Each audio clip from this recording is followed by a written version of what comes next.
to a new episode of the Game Informer Show. I'm Ben Hansen, joined by Jeff Cork. Hi. Leo Vader out of the booth. Hello. Big Boy's graduated, and then we have Dan Tag. Hello. Big Boy's retired. Here we go. Good show here, folks. What we're talking about, Dan?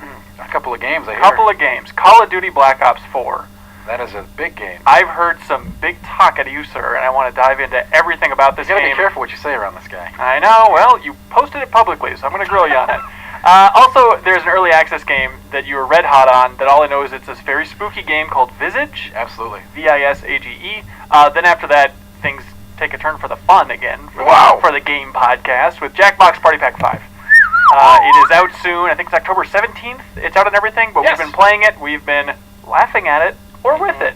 After that, big Fallout 76 news. Reiner got to play 3 hours. There's new gameplay today footage up on our site right now if you want to check that out, but we're going to learn all about his impressions, and I think they might surprise you. Then some fun industry stuff. Who doesn't like rumors? I love them. What's your I favorite love 'em. rumor? Bloodborne 2. Yep, My favorite there we one. go. Well, how do you feel about the rumor of Microsoft buying the RPG legendary studio Obsidian? I think we're going to talk about that today. We're going to talk about how that actually shakes out, our thoughts on that rumor. Also, streaming's the future or something, so we're going to talk about that. Before emails, yes, Jeff Cork. I just feel like it's my duty to correct what you said. It wasn't the new gameplay today. Well, I think he was saying lowercase, like it was new gameplay, Comma, and it's available today, Oh, but right. it wasn't part of our series new gameplay today. Which No. you two host, but this was just very showing protective off of our brand. new gameplay. This was And just video. And They we are very happened to protective. be there, me and Cork both. Yeah. Hey guys, I think you should have called the new gameplay today, but that's fine. That's Game Informer internal discussions. So anyways, before we get to emails, Crayola Scoot. Crayola Scoot. Leo, do you really want to talk about Crayola Scoot? I can talk about it for 30 seconds. Okay, that sounds great. I'll write down Crayola Scoot. But before we get to emails, we should do something new on this show. It's been a while since we've debuted something new, a new little segment, Dan I'm Tag. terrified. I'll tell you right now the name of it.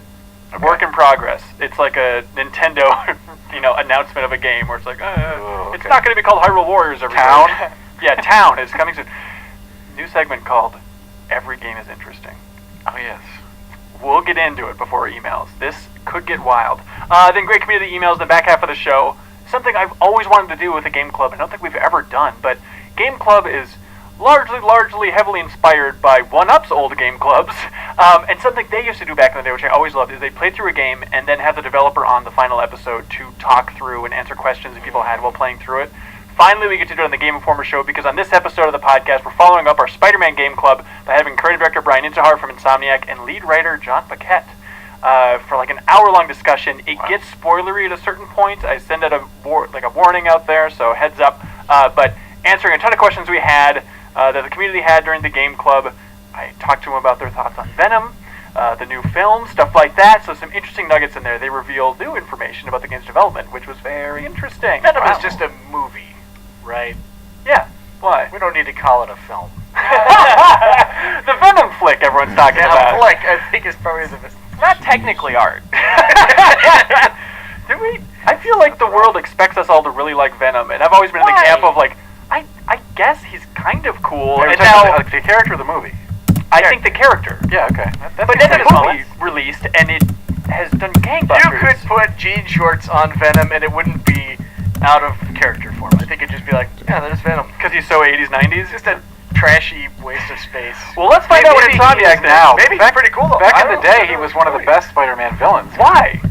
He's black. Compared to, like, Yeah. Rhino and Vulture. And Oh, compared to those turd factories? Of course. Even like, I haven't seen the one with Vulture in it, but you say he's cool, right? In Homecoming, he's exactly, awesome, exactly. yeah. So they made him cool, but he wasn't cool then, right? He was just stupid. All the characters. Okay. A lot of the Spider-Man villains were really dumb. Except for Mysterio. Venom was like a really badass villain. I think that's the problem. He's like 90s badass, which hasn't aged and I'm well. saying that may be very true, but I'm saying then, Right. him and Carnage were very, very big deals. And he's from a space vending machine, if I understand correctly? Yeah, You that's got about it. right. Okay, here we go. Speaking of Blackout, Call of Duty Black Ops 4, Dan. You went out for a review event for this. That's correct. Okay, walk me through that. How does that work? You fly out to the studio?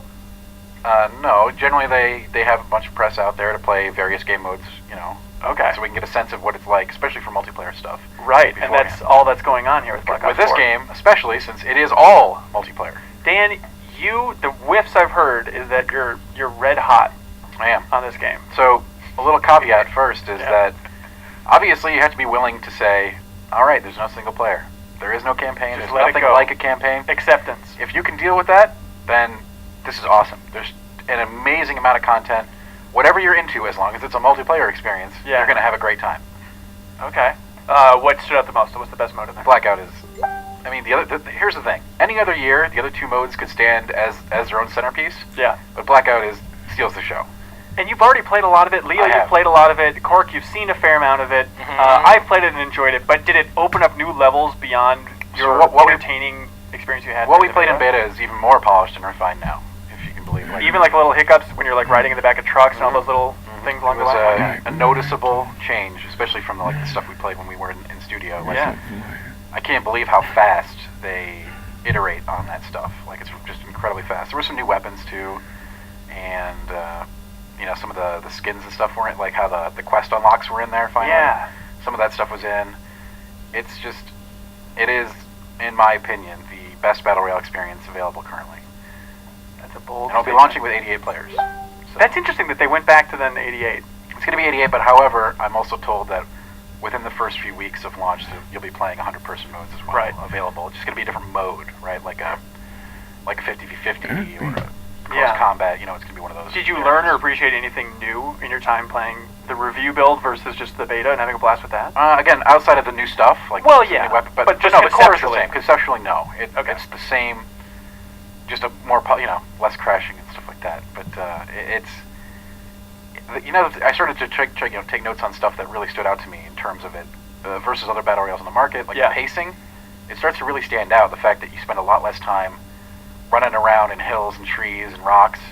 Like I went back and played some PUBG last week, and it's just like I was astounded by how much time I was just actually spending traveling. Something I didn't notice a lot before, but when you compare it directly one-to-one with this other product, it stands out a lot. And that's how I consider my games as products. Don't you feel like, Leo, I love the downtime in PUBG. I love roaming. It's a time for chit-chat with friends. I understand if you're grinding it and playing it over and over and over again, maybe that's the experience you want to cut down on, but don't you think you're going to miss that, Leo?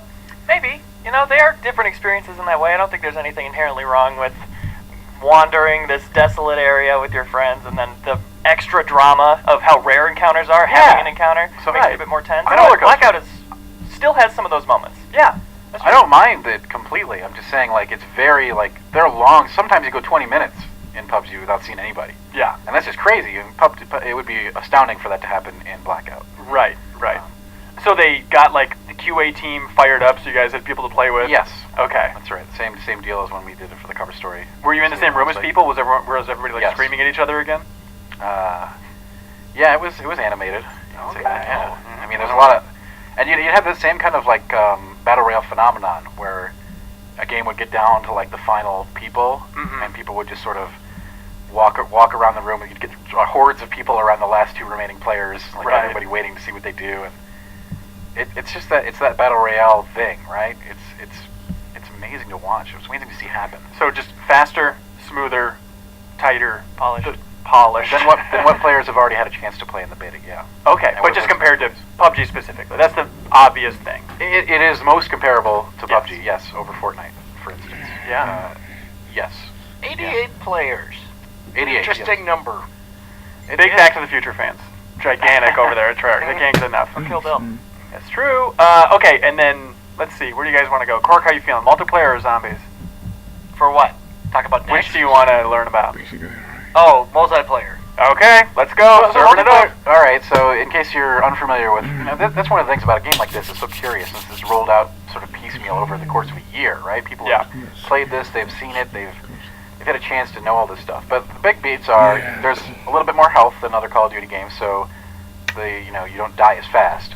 It doesn't seem significant because one bullet can make a lot of difference. Actually, that 0.5 seconds is an eternity in Call of Duty time, so it does make a difference. Especially if right when you disappear you can heal and be Right, fine. and then that brings up the active healing system. You don't just hide behind a corner till your health comes back. You've got to manually heal, and it's very quick.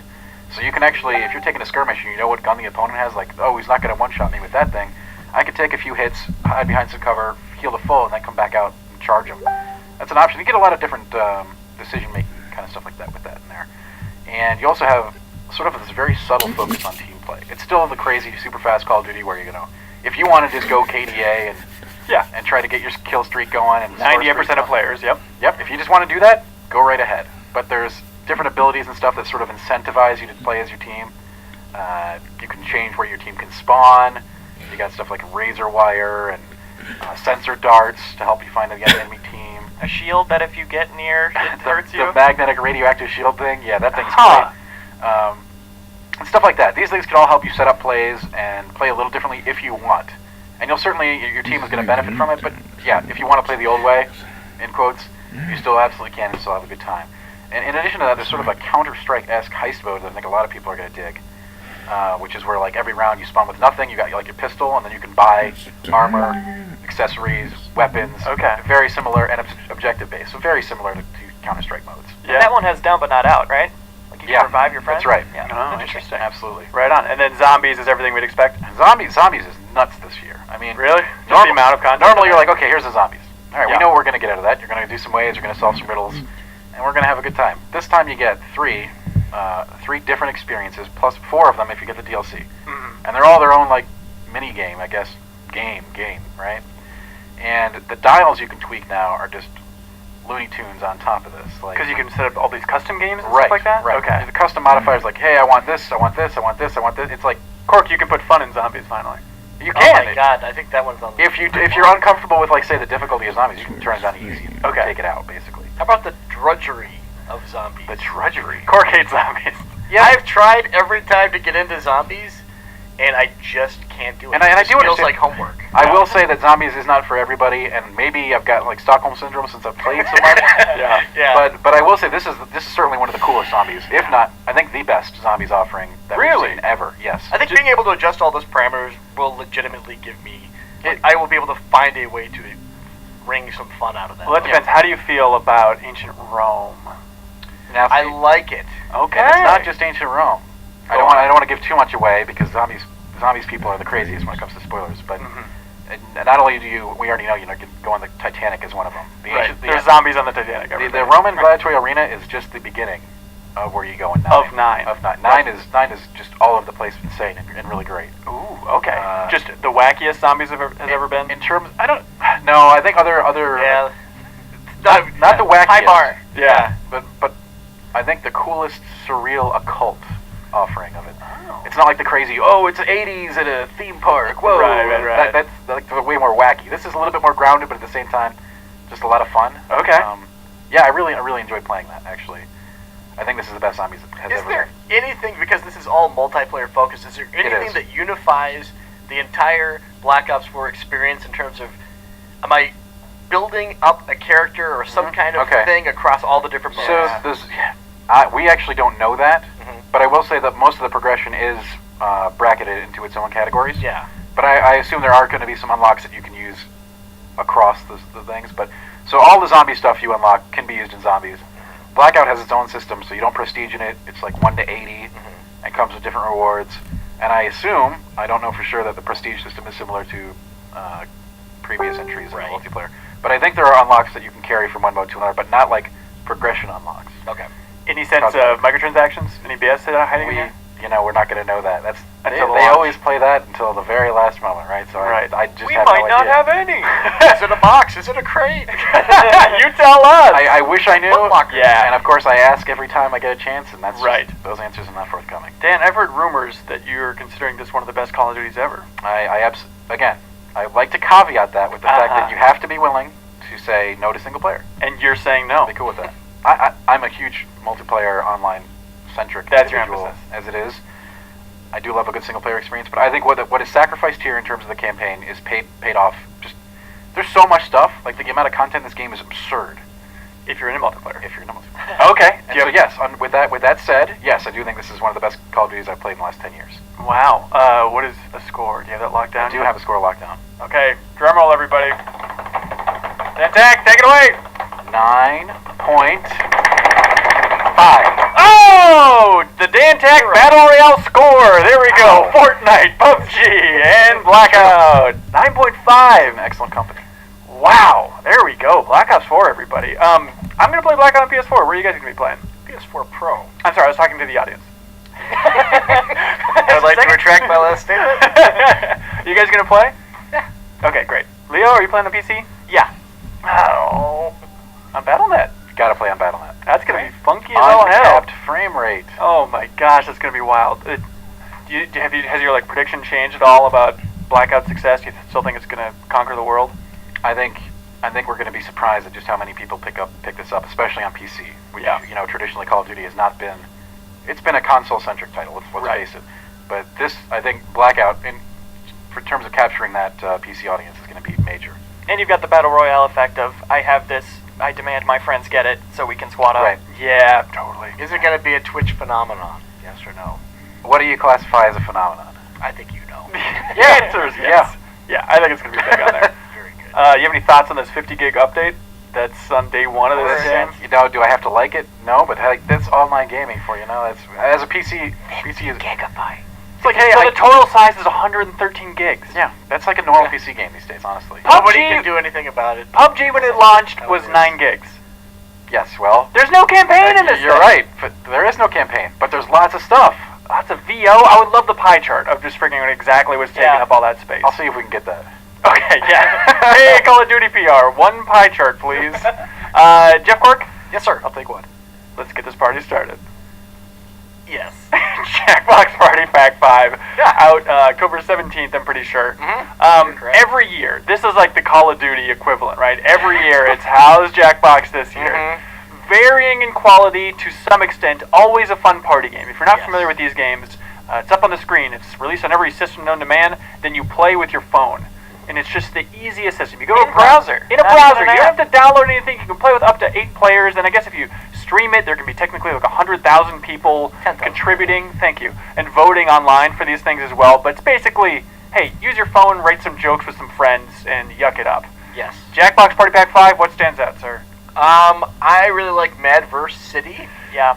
Where you're playing it's like a rap battle where there's these giant robots, and the way that it works is you come up with a word, it's kind of like Mad Lib style, it'll say like verb or noun or whatever. Right. You do that, and then it generates a line that ends in that word that you suggested, and then you have to use that to then work on another line. So you're writing like battle verses, and then it does like a voice synthesis that sounds very robotic. Yeah. And then people vote on because you're going head to head with another player. So it's a beautiful idea of having text to speech, which is going to sound crappy and like a robot. So why not have robots battling while they're also destroying a city? Yeah. It's very unclear what's happening in the lore in this game I overall. just want to know more. Come on, why'd they cut the single player? But yeah, overall, it's weird to have those skills put on blast for you personally. Like, I've never really had to write rhymes, let alone like insult raps before, but that's the beauty of Jackbox, is forcing you and your friends to flex a new muscle. It was fun in that new gameplay today, getting really specific and including your opponent's name, because you know who you're going against. Yeah. So going after Kyle for his glasses, for example. Right, or his genitals. Just any of the staples that you go after Kyle for. That's right, the tenets of Kyle. Is that your number one game in the pack this year, Clark? I would say yes. Oh, interesting. Leo, where do you stand? What's your number one this year? I like Patently Stupid. That's my number. I think we're going to be playing that a lot. It's very performance-based. It's like Nathan For You, we've compared it to. I think that really sells it. You've got the drawing, you've got the title of your invention, and you've got the tagline, and you can present in any order. Yes. And you're pitching an invention, which is something like having that slightly more theatrical angle. It's something kind of new for the Jackbox Party Pack. But Dan, so it's like, all right, here's the problem, and it's filling in a blank, and it's going to be surprising for you, right? Because people are following problems. Because there's always and then a blank, and you write your prompt, and then it shuffles those around, and people choose the prompt that they want to use from the pool, and then they have to design a product, and they come up, like you draw like on a cocktail napkin what your solution is to the problem, and then you come up with a name of the product and then a tagline for it. It's really perfect. It's the perfect fusion of like everything that's fun about Jackbox, of like writing a joke, drawing, and then adding the slightly more presentational aspect to it. Yeah, that's my favorite of the pack this year. Yeah. Not only because we got the exclusive reveal of it on a new gameplay today a while ago, but I wonder if that's a little bit in my mind. But no, it's great. Also, You Don't Know Jack is back, baby. What a classic. Yeah, and so this is the full stream version, as they call it. And so it was in Jackbox Party Pack 1, which I forgot about, but Leo politely reminded me You of. did double down on it, which was a super good. It's not important what I did in that video, and I regret all my actions. But it's fun. It's like you forget what a staple You Don't Know Jack is to your mind. Just like hearing that voice again, hearing those questions, like, oh, that's right, I played a lot of this game back in the day. And it's just trivia with a twist. But Cork, what do you like about that this year? I like the kind of the wrapper for that one, which is based on like a fictional streaming video service called Binge Pipe. So the questions will appear like in a window, and there's also like a playlist on the bottom of just stock photos and like things that they've like photoshopped and just like names of shows that are supposedly in the program. It's like suggested videos, but it's just a great avenue for, as the game's continuing at the top screen, having just jokes from this team just like filing through on the bottom, just packing more and more jokes onto that screen at any one time is so smart and shockingly funny. Does it still have like the screw mechanic? Yep. Man. Yeah, that's It's even diabolical. better. Yeah. It's better than usual because Really? like, everyone is entering stuff on their phone, so what it'll do, like one of them might make all the text upside down. Another one might convert all the answers to like tweets, so they're all jumbled up like in a hashtag. So it's really hard to read. Or like one of them was, it made the font size like 100 font or something, so you have to like scroll like crazy to like get through all the You options. have to enter a password before you're able to like choose the answer. And there was a typo in the There's a typo password. in the password too. So It's you look diabolical. Yeah, it's great. Yeah, it's super fun. And then obviously Split the Room, which is something that I didn't have the greatest time playing with a small group, but playing with a larger group. Yeah. Some It's a appeal. fun game. Yeah. You want to explain what's going on there? Yeah, with that one you're kind of given would you rather type scenarios almost, Yeah. and you've got to come up with a thing that you think that will split the room evenly or as close to it as possible. So you're not trying to go for like the jokiest answer. Right, so it might be like you're living in a world without butter. Instead of that, you have to put this on your popcorn. So you Right. try to, would you do that? You know what I mean? It's kind of a weird concept to kind of wrap your mind around, but it makes sense when you're playing it. Yeah. Yeah, I It's completely a agree. Twilight Zone theme too, which you gotta love. It is very fun. So it's all like, they have names for it, like a different Twilight Zone episode going in. It's like a cat as Rod Serling. It's surprisingly fun. Yeah. And then, best for last, Zeepeldome, Jeff Cork. Hot trash. Just Zeepeldome? Zeepeldome. It's like a Angry Bird style drag and release mechanic, and you're bouncing these little characters. It has nothing to do with Jackbox party games in general overall. Yeah. And you're like hitting targets and It's cooperative, which is interesting, Yeah. but it's not like, it's definitely the weakest of the pack, but I appreciate that team is at least trying something different instead Yeah. of just, hey, we're sick of dick jokes for a little bit, let's Yeah. just go for something more action-based, which, it works well enough as far as flicking your guys around the screen. After you But- play it once, it should say, if you want to check a box, do not show again on the menu. It's just not fun. Do you know what I wish they had in Jackbox? What's that? Is the more I play it, and I've played so much of these games throughout the years, is I want like a turbo mode. I want like, there's some funny stuff in there, the writing from the Yes. team and the VO is good, but like I just want, let's get to this game. I've played this 1,000 times. Yeah. I don't want the setup of the rules again and again and again. You can skip the tutorial, but there's still padding in there for them to slip in their jokes. Yep. They're great, but after a year of that stuff, Yeah. let's go. What I would love too is like if they were to release kind of like a pinball FX style like home for all the Jackbox party games to Yeah. go under, because now like with Yeah. this being the 5th installment, they've got more than 20 different games. So Yeah. if you're bouncing around, you're like, oh man, I really want to play Fibbage or I want to play Quiplash or something like that. You have to back out of a game and jump into the next party pack and everything. It'd be great if they all just kind of resided in one location. It would scan your collection, put them all at what you have, buy Right. a piecemeal if you wanted. Yeah. Pin I your would favorites like that. to, like, Pin the your main menu. favorites. Yeah. Leo Vader. Hey, if people have not played a party pack before, first of all, best party game you can play. Yes. The group, like Everyone loves it. I was at a party on Saturday, and my friend bought Super Mario Party because that's a party, right? Yeah. Played that. I was counting on the seconds till that was over, and that's a fine time. It's Mario Party. I'm a Mario Party defender, but playing that, it's like, let's get to some real fun here. Let's actually have some real laughs instead of just getting screwed over by a dice block for the 400th time. But some people out there might not be familiar with it. Which would you point to? Because, as Cork mentioned, there's 25 games in these packs, and standalone games as well. What are the must-buys, Leo? Buy, For a don't party sell. pack, rather than the standalone. What should people look up and buy if they want a good time?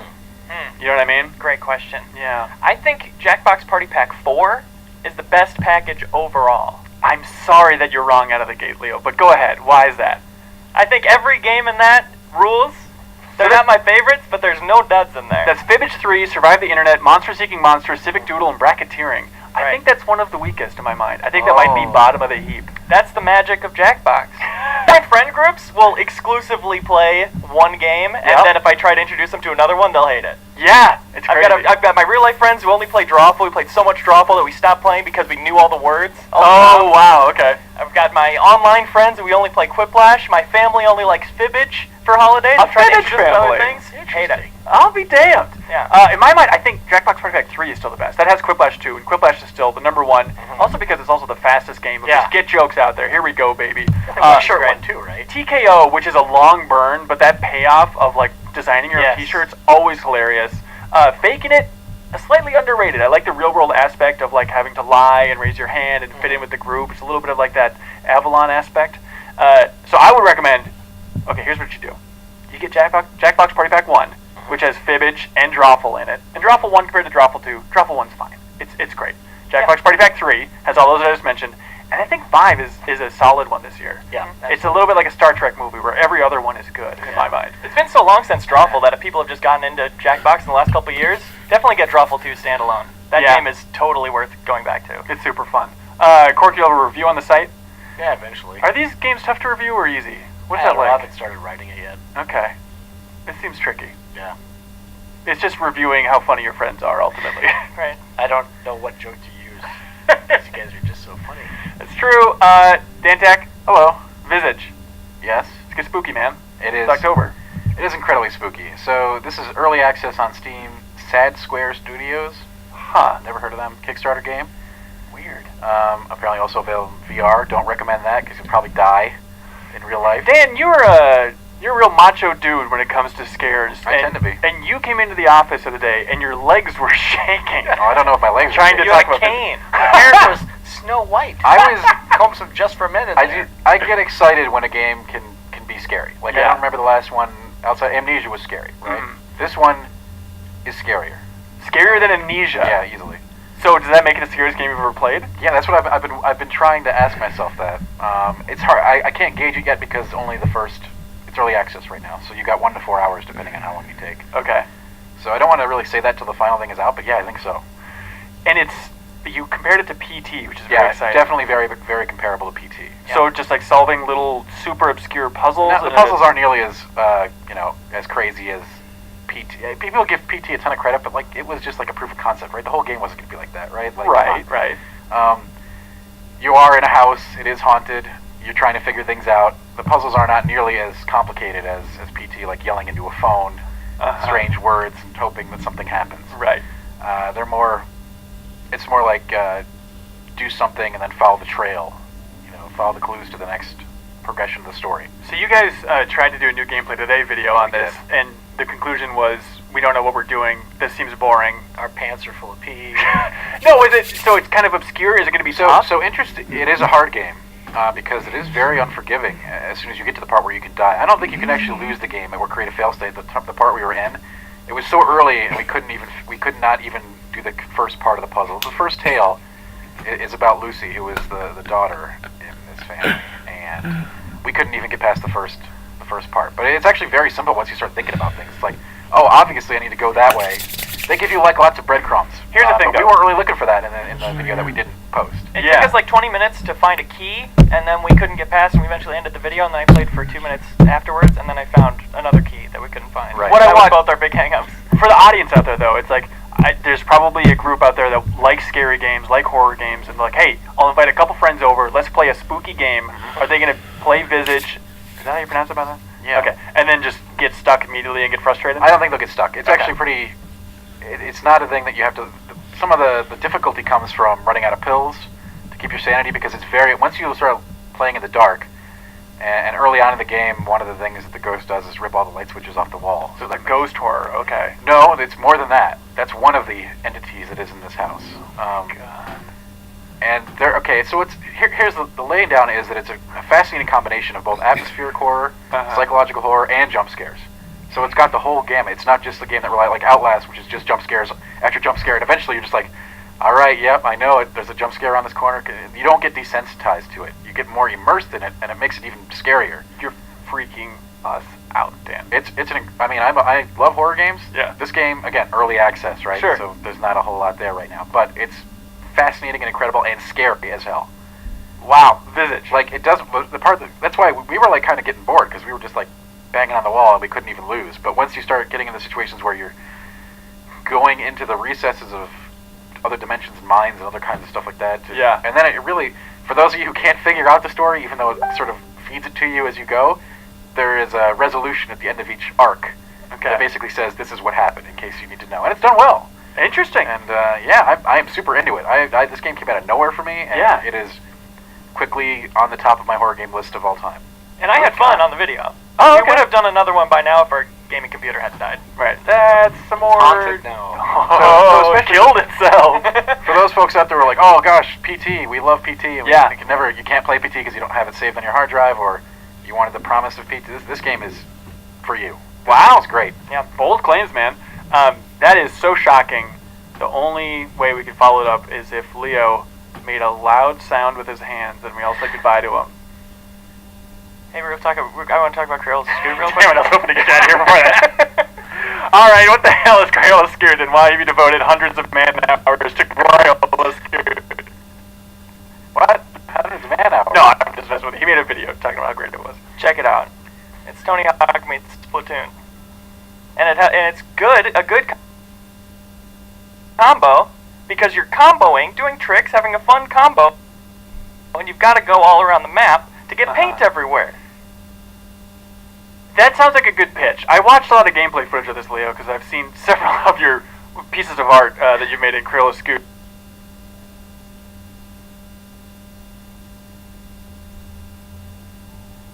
Right. Looks a little janky. Sure. Okay. Looks a little like it's made for 4-year-olds.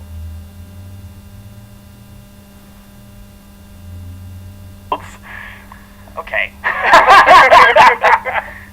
lot of people get hung up on the word Crayola being half the name. Right. If it was like called Lightning Scoot or something, no one would have a problem with it. Yeah. Obviously, it is a little simpler. It is for kids, I'll admit. But and $40, sure, maybe a little steep for a lot of people. And no, it's not fun, but I have had a lot of fun playing. And Really? if you see it on sale someday and you like Tony Hawk, maybe worth a shot. That's what I'm also saying. we Give found it a out chance. it's the second in the Crayola line of video games because they made like this DS game back Tony in Chalk? But they made like a DS game back in the day about coloring. I was like, what is this crap from Crayola? IGN gave it like an 8.2. It's like, what? Is like Crayola secretly like a power brand in gaming? Mm-hmm. Yes. Oh, okay. There's the answer. What's your video called if people want to find that freak show? Why I'm enjoying Crayola Scoot as a Tony Hawk fan. There we go. Send your love to Leo Vader, the Crayola company. Available October 16th. Great. Do you want to give yourself a big old hand for getting that done? Bam! Oh God, Andrew Reiner's here with way too much energy for this podcast. Woo! Reiner, you went literally to West Virginia to play Fallout 76. Yeah, they said I didn't actually need to go to the location of the game. Right. So I was super confused for a while, but they flew some people out, brought me the game. That's very nice. Played it with the Mothman. All your best friends. All those attractions. John Yeah. Denver, all the greatest hits over there. What was it? This was a big event. You were playing with other people from the press. Yeah, there was about, I want to say over 100 journalists, influencers, third parties, like Major Nelson was there. Wow. So yeah, they brought everyone together to play Fallout 76 for the first time. Okay, you went in, I felt like, more optimistic about Fallout 76 than most people. Coming off like your Todd Howard interview, you were like, it seems like it could be interesting. Yeah, like he had a lot of the right answers and made it sound like more like a traditional Fallout experience, whereas at E3 it sounded more like a survival game. Yeah. Where you're taking care of hunger and thirst, and you gotta protect your settlement, and you could PvP and all that stuff. Yeah. But yeah, it has quests and all that stuff that you expect from the Fallout experience. So I had an open mind going into it. I hadn't seen anything from it, just short clips, and most of the stuff I learned about it was in those Vault-Tec animated shorts. Which is weird. I mean, if you really think about it, they've shown more of that than in-game footage. Maybe, yeah. So I was excited, and yeah, we got to play it for 3 straight hours at the Beginning event. of the game, right? Right out of the vault. Okay, and then what is your high-level takeaway from that experience? I don't know. That is shocking to me. Yeah, so I'm on the fence. I mean, that's where I am. right? Like, I played for 3 hours, but in that time, there are so many gameplay systems and things you could do, and it takes so much time to get from point A to point B that I felt like I was barely scratching the surface of it. And this is a series that, basically, Bethesda Game Studios games are 100 hours plus, right? Like, that's usually your A to B playthrough. And anything on top of that is just side quest, you know, like, so 3 hours is barely the tutorial. But I had fun. I enjoyed my time. But my big takeaway was the world felt kind of empty and dead. And part of that's by design, right? Like Right. it's a More so prequel. than like other Fallout games, even. Yes. Okay. Yeah. Yeah. Obviously, it's a wasteland again, but this time around, you are the first humans to emerge since the bombs have fallen. Apparently. Right. Or the ones that, you know, like, you're the first ones to come out at a safe point. So it's like The Walking Dead a little bit in that you're just like a small group of people and you find the remains of humans everywhere. So there isn't that aspect of going into a town and communicating with people and learning about that place and having that kind of grounding moment of like, oh, I'm just this, you know, small fish in this big pond. And they don't have like robots doing the equivalent of that? There are robots you could communicate with, but they just really like saying hello. They don't really give you much context. Most of the world building, What? most of the world building comes from audio files that you're finding and terminals that you get to go and, you know, like traditional Fallout, go in and start reading documents. Yeah. Now, I was like starting to get into that. Like, I got an audio file and I started listening, and then the guys I was playing with from IGN and GameSpot just wouldn't shut up, and they just started talking, and I was like, wait, I'm in a multiplayer group. Reading and listening to audio files are the last thing you want to do in a situation like that, because Right. everybody's going to be talking. You can't be like, hey, shut up, IGN, for like just 2 seconds. Yeah. I need to listen to this audio file. We've tried that to get so many some, times. to get some hot lore on Fallout 76. So that's kind of strange. Yeah. So maybe that design favors solo play a little more.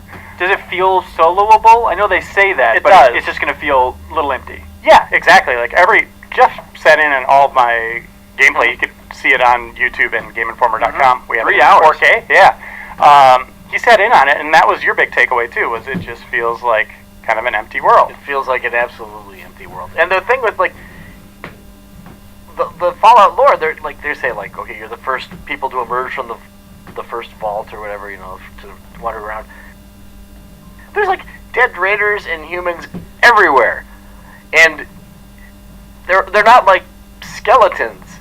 These are like people that probably don't even start to stink yet. It looks like you just barely missed them. You know, like Really? It just seems very strange where there's like all these raider corpses everywhere, and you're like, ah, looks like there was some kind of shootout here. Yeah. So it's not just, Or, you know, some fun occurred before I darkened this Hey, doorway. oh man. Yeah, you're not seeing just like stains on walls. You're seeing like humans laying around with like axes in their chest. Yeah. And part of it's kind of neat because you're like, okay, what happened here? Yeah. And then you start piecing that paper trail together, like a literal paper trail in the game. But it's not like it's happening in Arizona where you're like, okay, they're like partially mummified remains. Yeah. Like it's West Virginia. It's like yeah. PU. I mean, like those bodies would be moldering and like.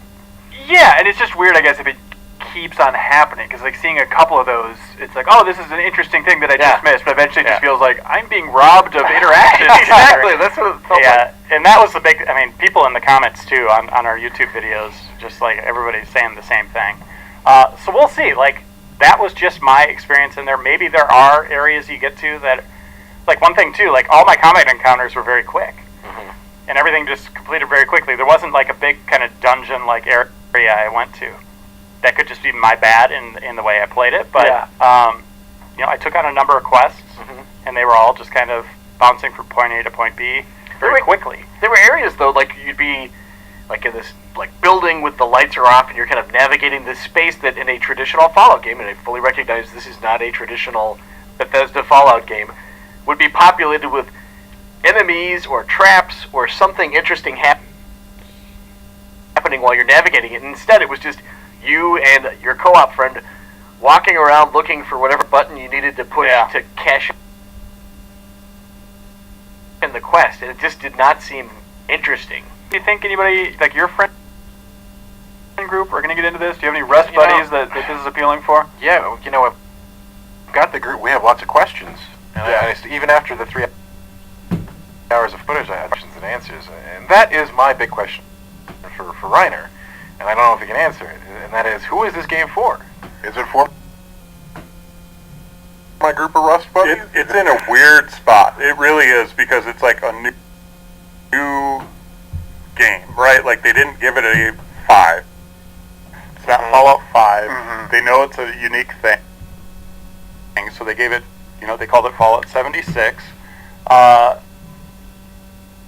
But the DNA is Fallout 4, right? Like, it still feels like Fallout 4. The gameplay, all that stuff. Yeah. Obviously VATS has taken on a new identity because it's in real time. But, I don't know who it is for. Like, again, I enjoyed playing it. I had fun running around, kind of like in Borderlands, just running around and doing different things with buddies. And right. I think that's always fun, right? But how long that remains fun in Fallout, how long that remains interesting in Fallout 76 is the big question. And 3 hours is barely enough time to figure that out.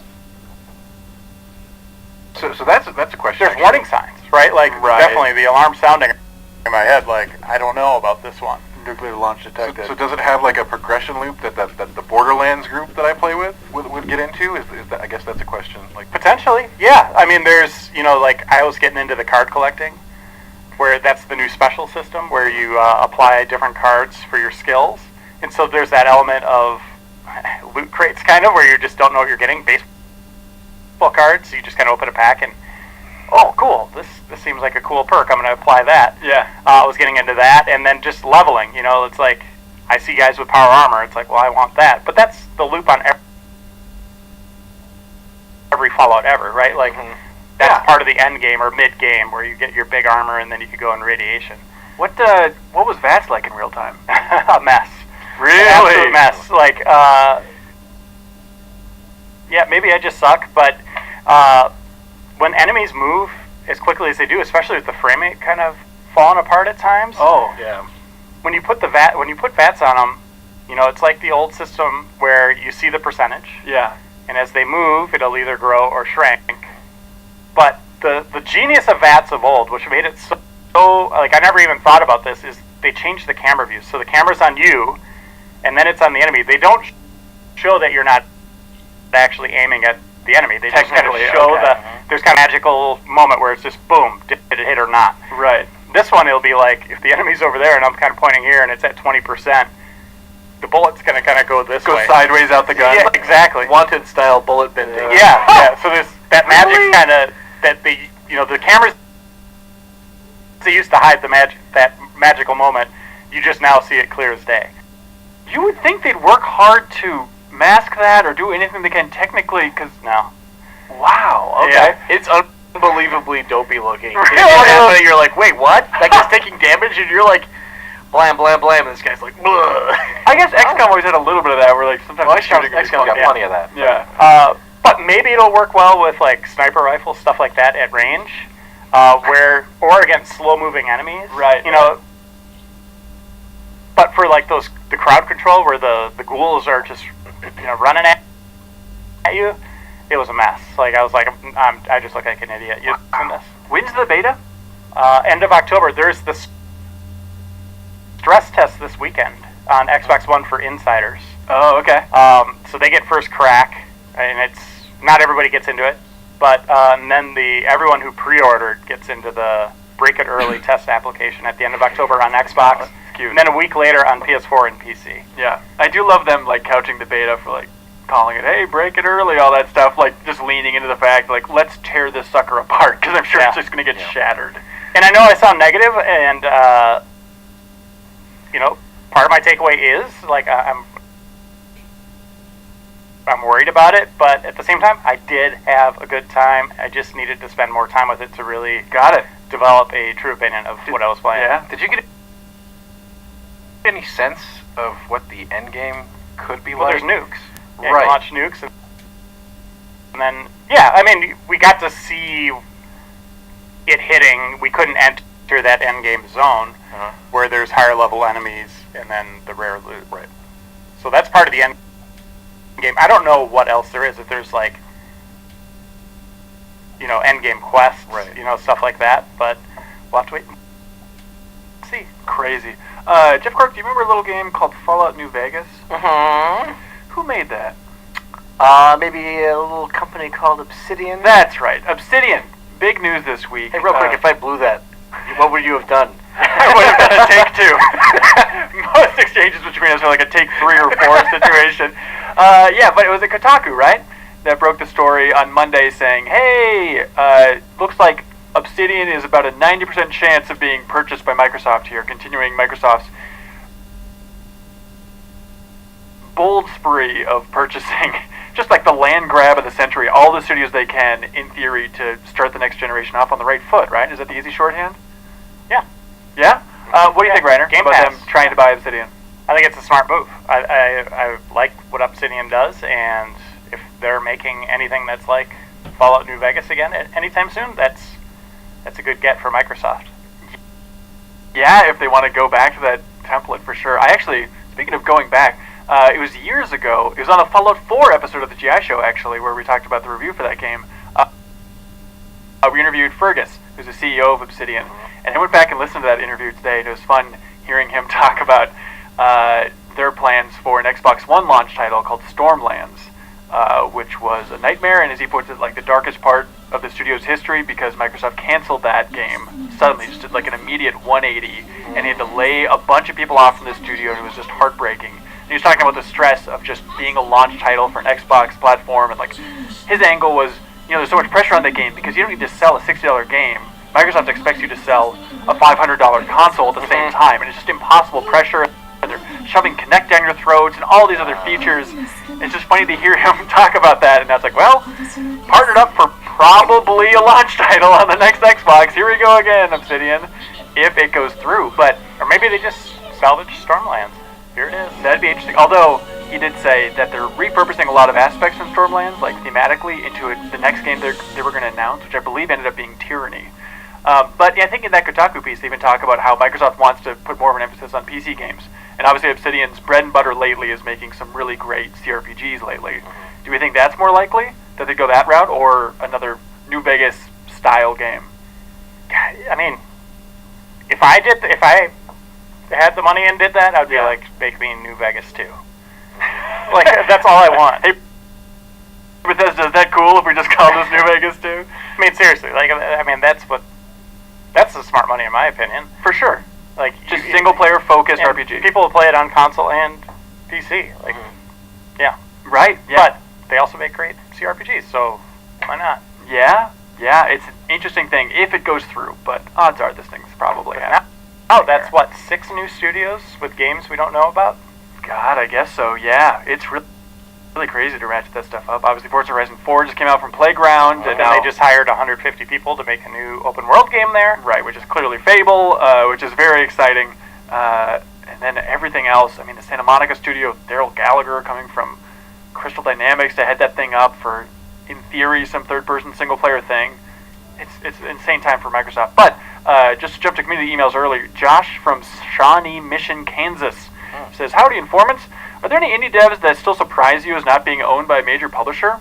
For example, at E3, Microsoft made news with their acquisition of Playground Games, which I forgot wasn't a first-party studio. Yeah, everybody did, I think.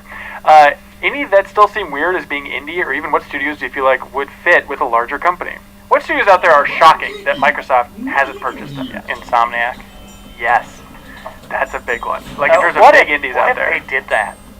They could, technically, right? I mean, if Ted Price and co. decided to sell for a big price, like, what happens to, like, the future of Spider-Man and, oh God. They would Don't do that! Yeah, they would probably give Spider-Man 2, in theory, to, I don't know, hey, Sucker Punch, can you make this real quick? Like, Sony has other talents they could conceivably tap to make it happen, but what we talked about in the Game Club is just thinking about if Insomniac were to ever sell out, which they're very cool for not selling out, being independent and all that stuff, but just imagine how much that price tag jumped after the release of Spider-Man.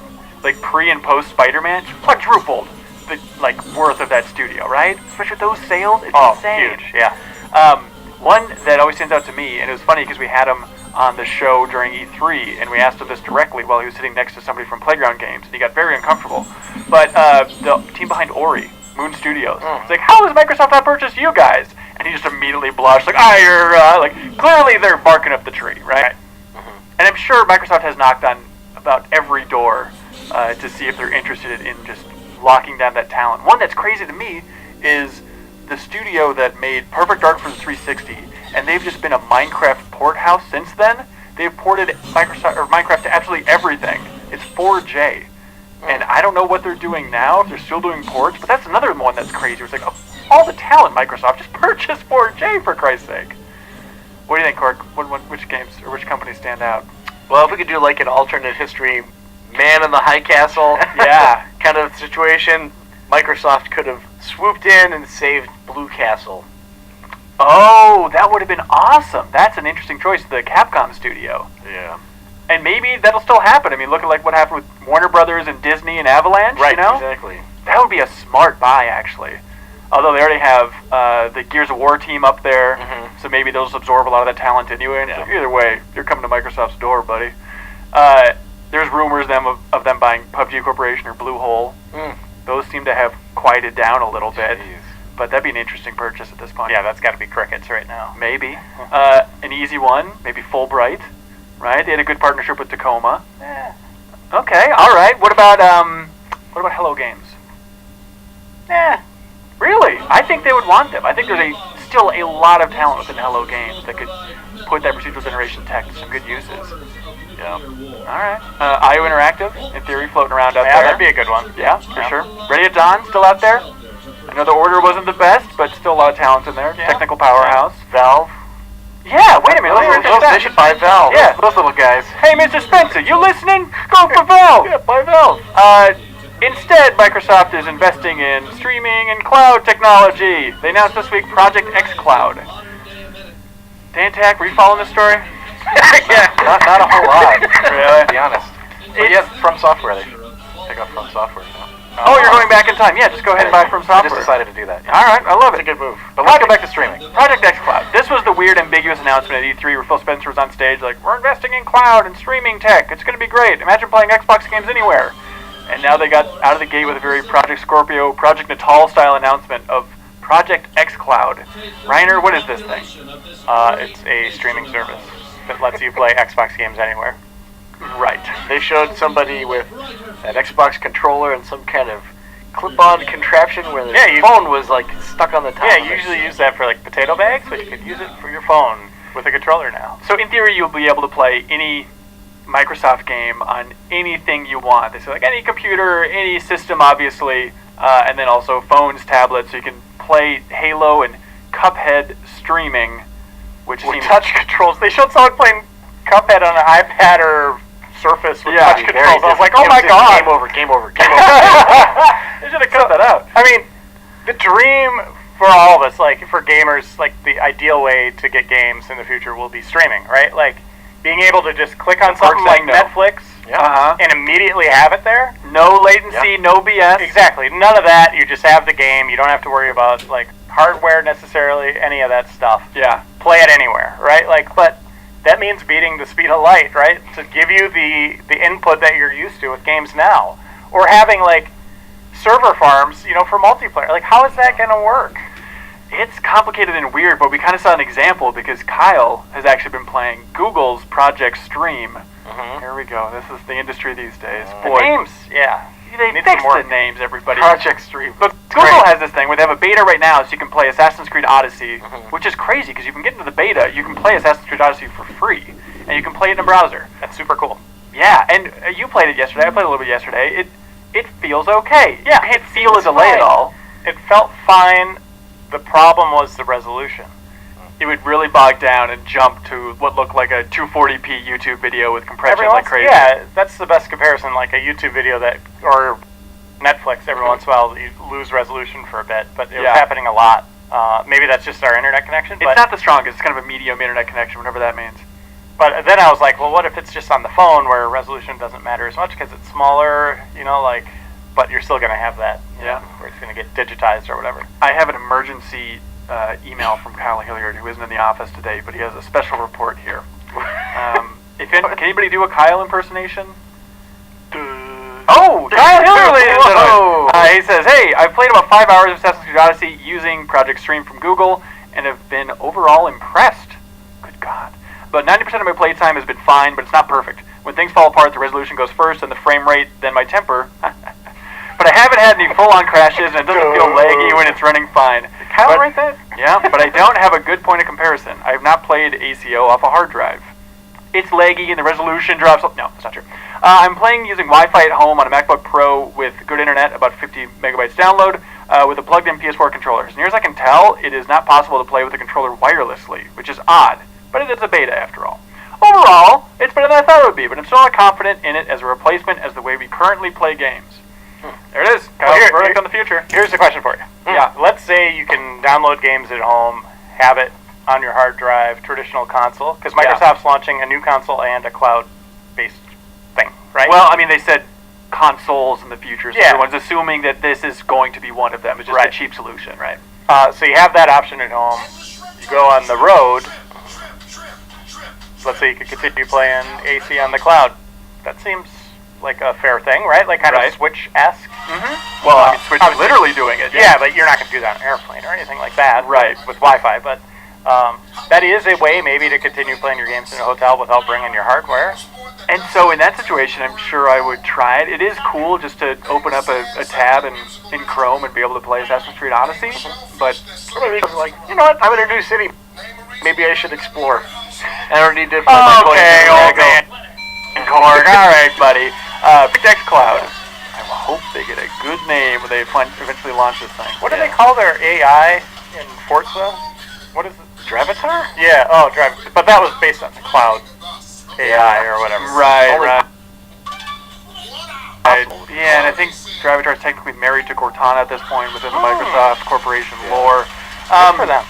Dantech, we're going to get experimental and try something weird. And I know... Oh, sorry, Jeff Cork. Real quick, I was driving to work. Not my driver, all me, baby. This morning I was thinking, Ubisoft is really... They must have some vested interest in streaming, because the fact that this Assassin's Creed Odyssey is available through this Google streaming service, and also remember that was one of the games on live when they were still kicking around with like an Assassin's Creed game. So I wonder, like, those guys, as much as people like to give them a hard time about predatory microtransactions and everything, those guys support new consoles. Remember, for the Wii, they were all about that. Like, they're really experimental, baby. and It's all you strange gotta things. know. Yeah, they're a funky company. That's why we love them. Yeah. What does Ubisoft call their streaming service in 2 years? Ustream. All right. Done and done. Write it down, Gimo. Anyways, Dantech, we're going to get experimental and weird, and I know that you hate that, but I hope you'll come back for emails, so would you mind clapping out? Sure. Bye! Bye! Ben Reeves! Here we go. Here we are. Reeves, you're here for a new segment we're calling Reeves' Peeves'. Take it away. I get annoyed when my inventory's full. Yeah. Where am I supposed to put that? Yeah, games. Yeah, Very come smart. on. I like it. Think about it. Real quick before we get to something incredibly interesting, you want to talk about the new game from Swery, Oh, Deadly yeah. Premonition fame. The yeah. Missing. I'm not a huge fan of Swery's work. I hate him. Nicest man in games.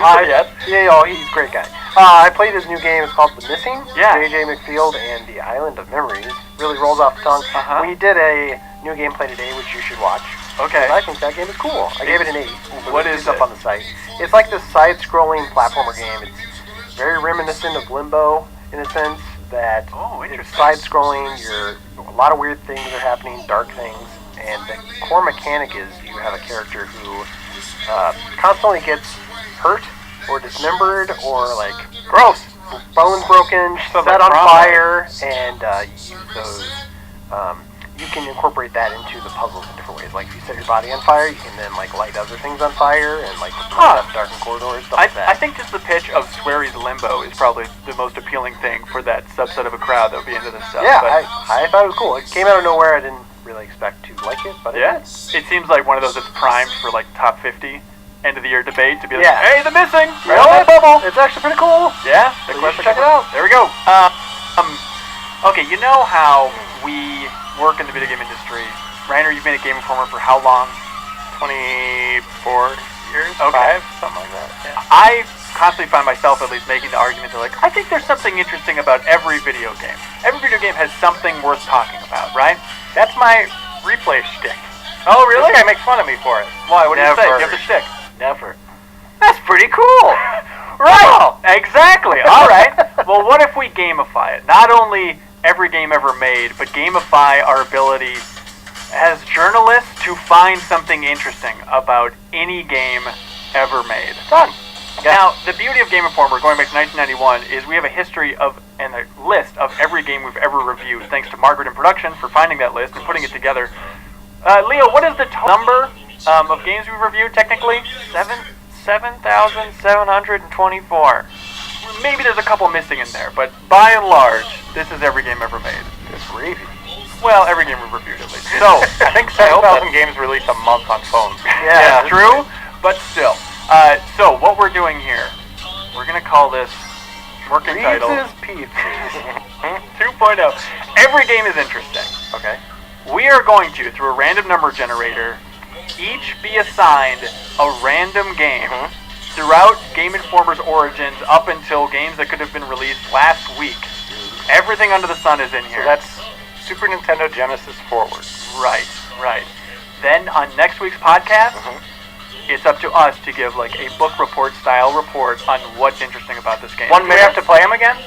Not necessarily. You can if there's something interesting about the gameplay that stands out. If you find something interesting about the development.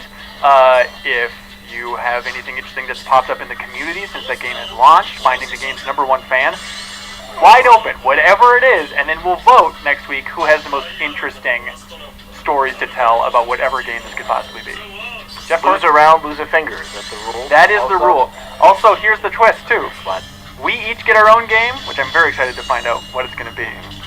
We could get hosed here, because there's a lot of sports games out there, ladies and It'll gentlemen. be like NBA Live 06. Well, that's the challenge. If we're saying every game is interesting, let's prove it. But the twist on top of that, we're doing a 5th roll at the end for the community. So the community will have they their could get own screwed. game, and they can get completely screwed, and then they write into podcast@gameinformer.com and give the pitch of what they learned about that game and make the pitch for why that game is interesting. Yes, Jeff Cork. Do we have a time limit on our things? I think it would be interesting if we had, you have 1 minute. Boy. 1 minute seems short. 2 minutes. I'd say, okay, let's go under 2 minutes. Thank you. I think that's very good. And will we have a clock? Yes, we will. Guaranteed. Okay. Will you hear it ticking? I hope so. I hope it's louder than the person speaking. Who wants to go? I'd like to go first. All right. Leo in the booth is going to use his magic random number generator and a series of thoughts and algorithms to figure out, Cork, your game for every game is interesting. All right. Colon, the challenge. All right, here we go. Leo Vader.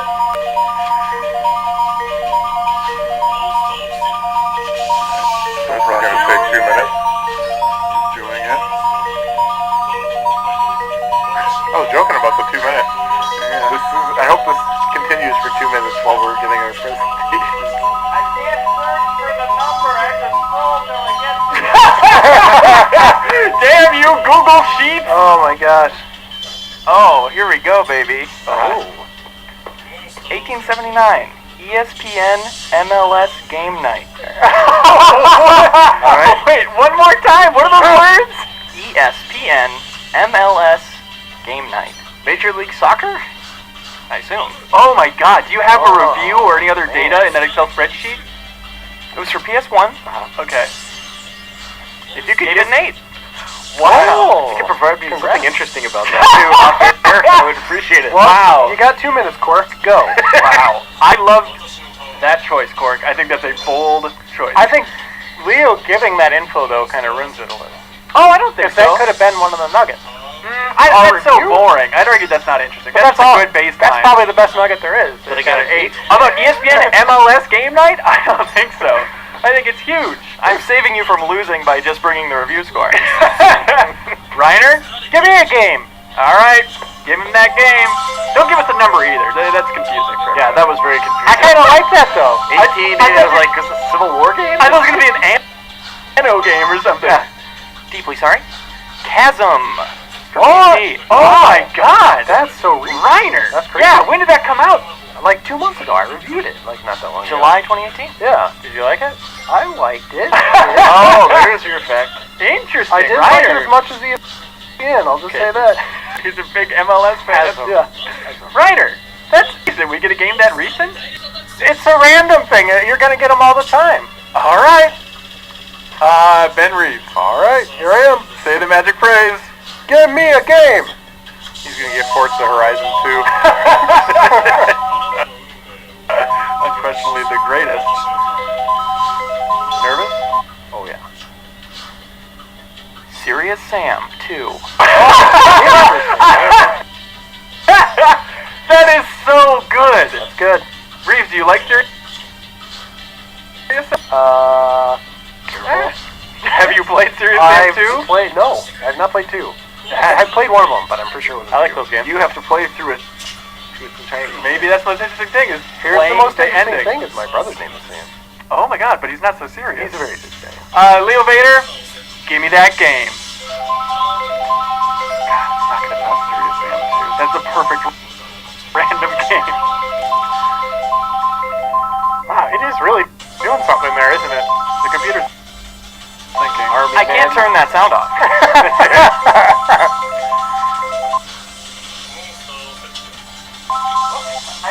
I really couldn't for a second. Ben Hansen gets Jack X Combat Racing. Yes! Oh my God! Yes! Wow. Oh, All right. I can give a monologue right now about Jack X Combat Racing. All right. Ridiculous. Awesome. That is a perfect sampling, but the big community choice.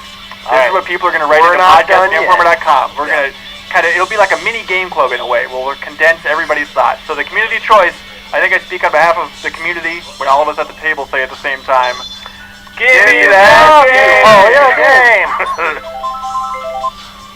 Beatdown Fists of Vengeance. Oh, wow. Is that you found that one recent? fast. We just did that on replay. What?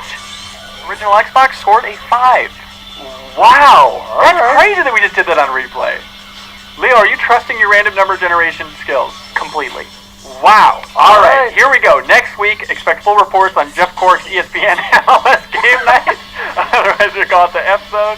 Reiner, Chasm. You can read the review right now on GameInformer.com. Reeves, Right. Serious Sam 2. Myself, Jack X Combat Racing. Oh, That's a good one. easy man. money. I would have liked that one. In the community's choice, and they demanded it, beat down Fist of Vengeance on the original Xbox. And don't just be lazy and watch that replay. Let's dig in deep on the most interesting thing you can find about that game. Hey, what do the winners get? Respect. Hey, that's right. Yeah. I have a question. If someone, should people show their work? Yeah. I Okay. would love that. Because otherwise, you'd read an interesting fact like, oh, it was programmed by a mole. Wow. Perfect. All right. Reeves, do you have anything else to say? No. Great. Well, then let's move on to community emails.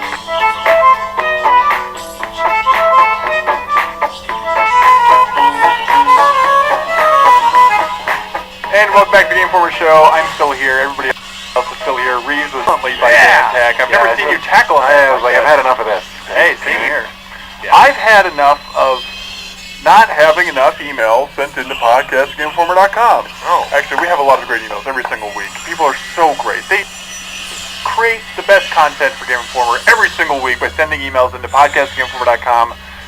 Stuff like questions, thoughts, feedback, dares, trivia, anything that Makes the show better. podcast@GameInformer.com. We read some of our favorites and choose our absolute favorite, and then put a pin honoring where that person's from on the big board. The big board. Okay, Right. moving on. Here we go. First Not email. that big. All right, everybody, we've heard it. First email from Jim from Vancouver, British Columbia, Canada. Got it. Hey guys, hello. Thanks for all the Fallout 76 coverage. I have to admit, I was skeptical at first, but the game is looking better and better. After I'm done with Red Dead, February of next year, probably. Ooh, I may just pick this game up. I was watching your gameplay videos. Great work, Reiner, Cork, and Leo. It got me thinking. It got me thinking, what other game series would be fun to play in an environment like this? Far Cry immediately came to my mind.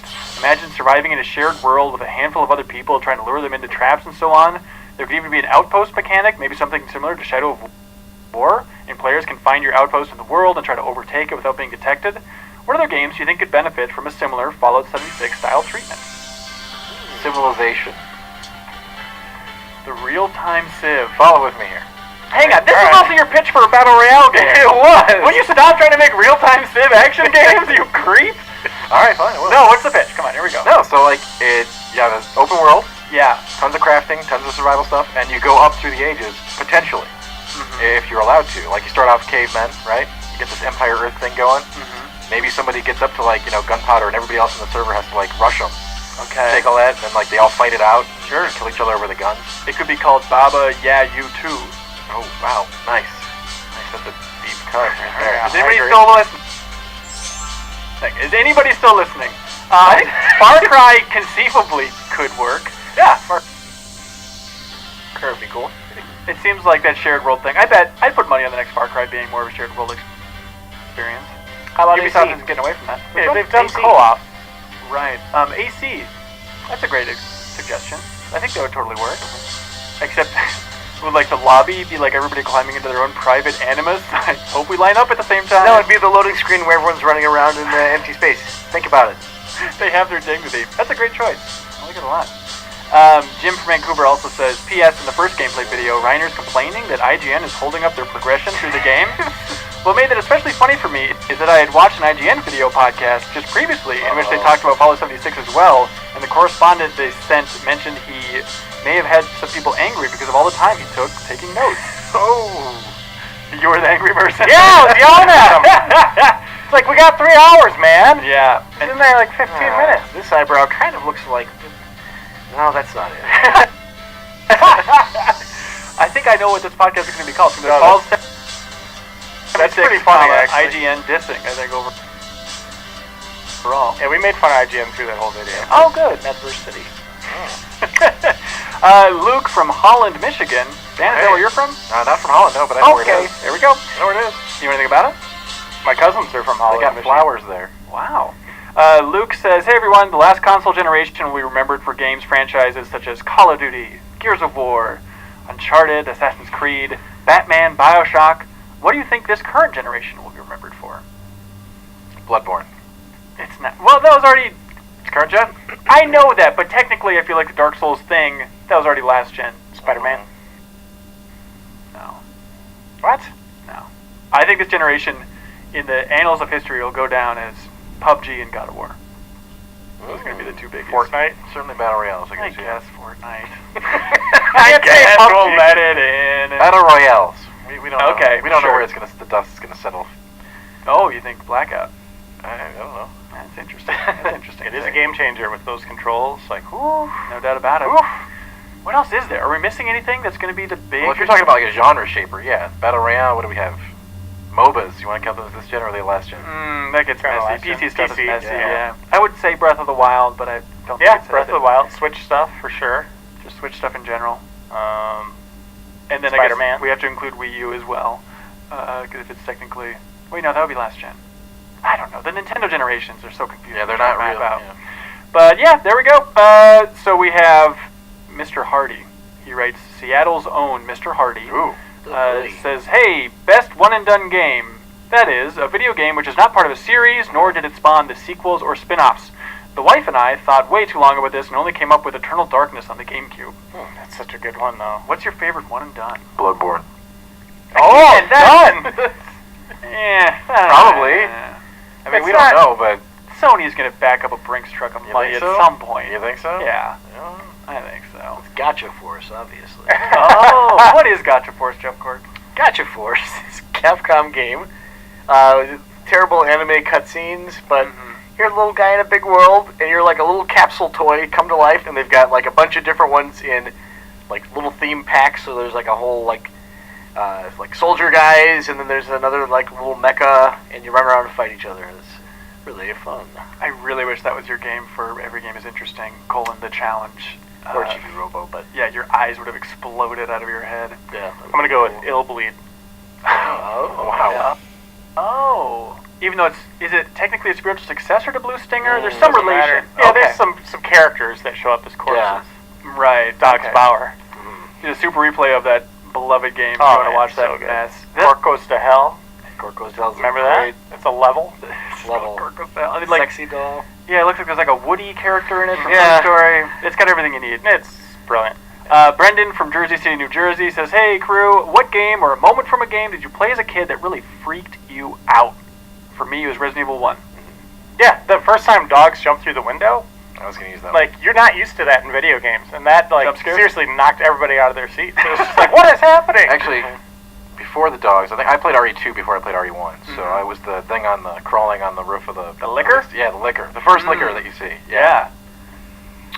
I remember the seventh guest. I think I may have mentioned this on Oh, the yeah, podcast that was a great. million years ago. There's this one moment that I rewatched it like within the past year or so.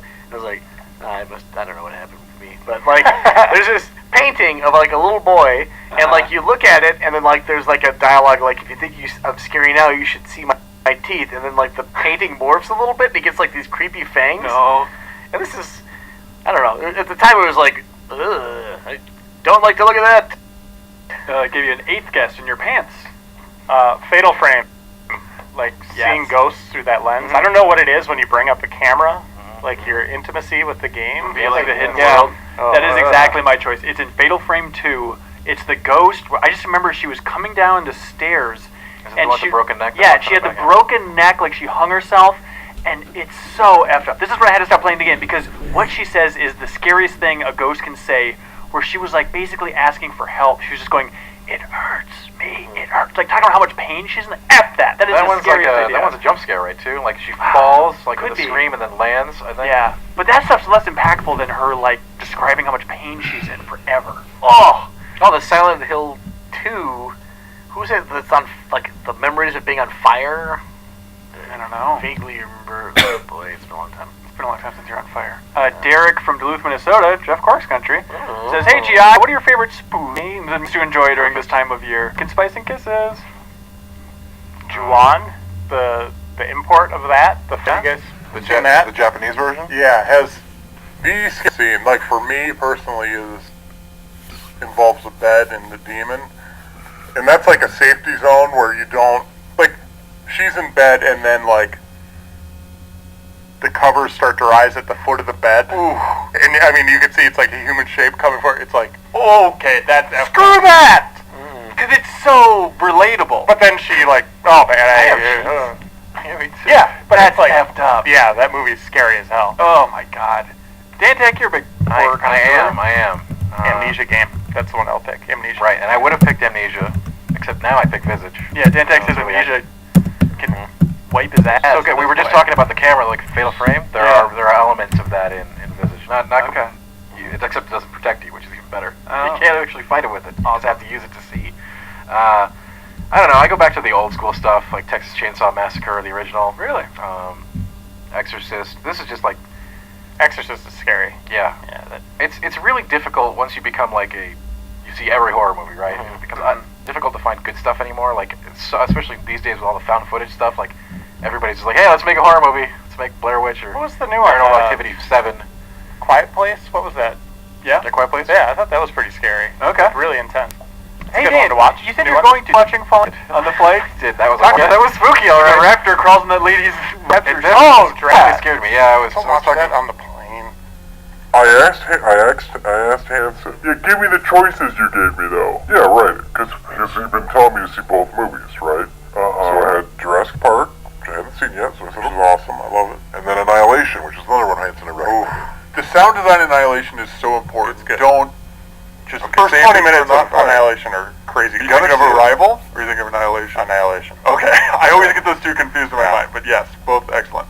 Reiner, this one's for you. Jacob Wisdom says, hey, next time Reiner's available for emails, please ask him what this music from Soul Calibur 6 reminds him of. Soul Calibur 6 original soundtrack. Pop quiz, Reiner. Is this a new game coming out? Yeah. What does this remind you of?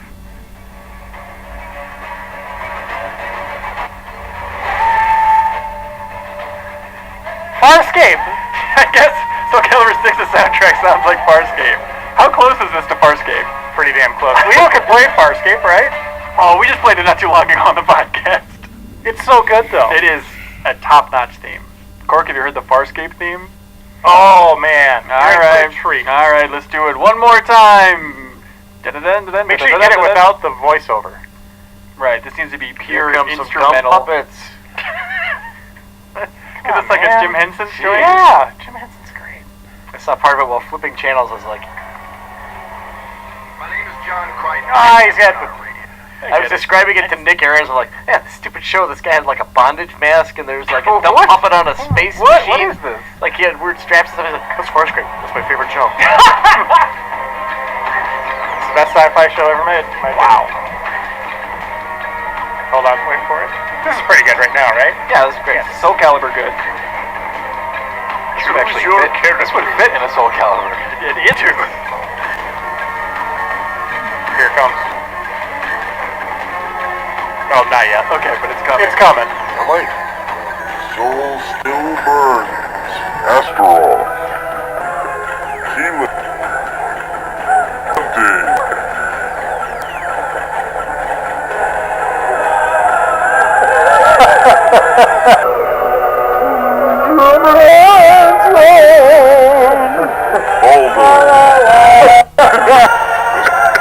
Next in California, they, Ben and crew, enemy design can really add a lot of vibrancy to a game world when they're creative and interesting. I'd argue every game is interesting. Create conflict. And can likewise really stagnate an experience when they are uninspired. Nothing is worth running into rehash color swaps of the same enemies with a little extra health when you could fight something new and unexpected. That said, what are some of your favorite enemy or creature designs in games, and which series or studios has produced the enemies that you find the most interesting?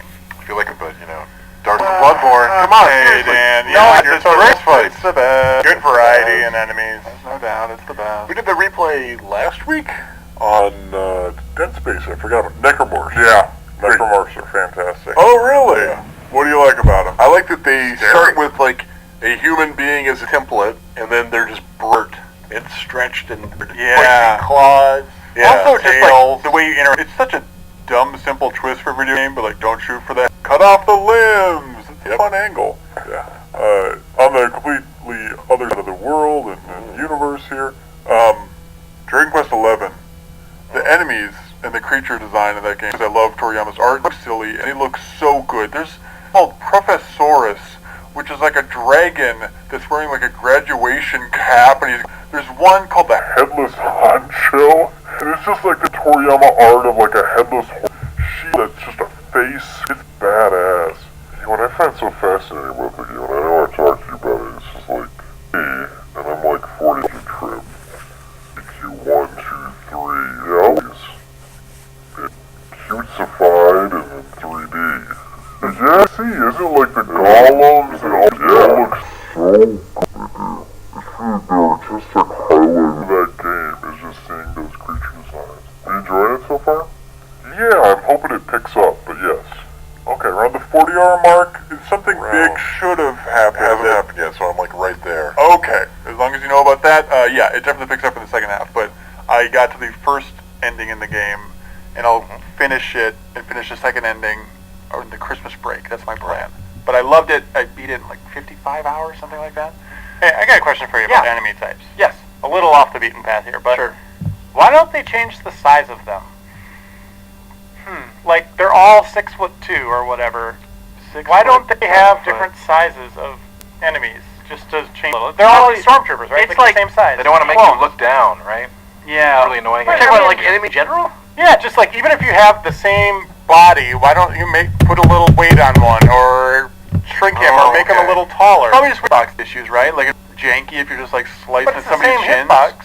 But if you're like going for their shins or then like leaning down, it just looked like an awkward animation. Not like uniformity, right? So Yeah, there's like a exactly. little Right, punch or right. Why Just not? a little variation. Yeah. You can. There There we go. Making new Call of Duty with the guys. We're making your games.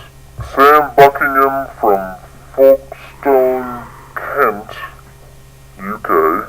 As we know about the British Isles, they have wonderful names, Dan. Oh, they do.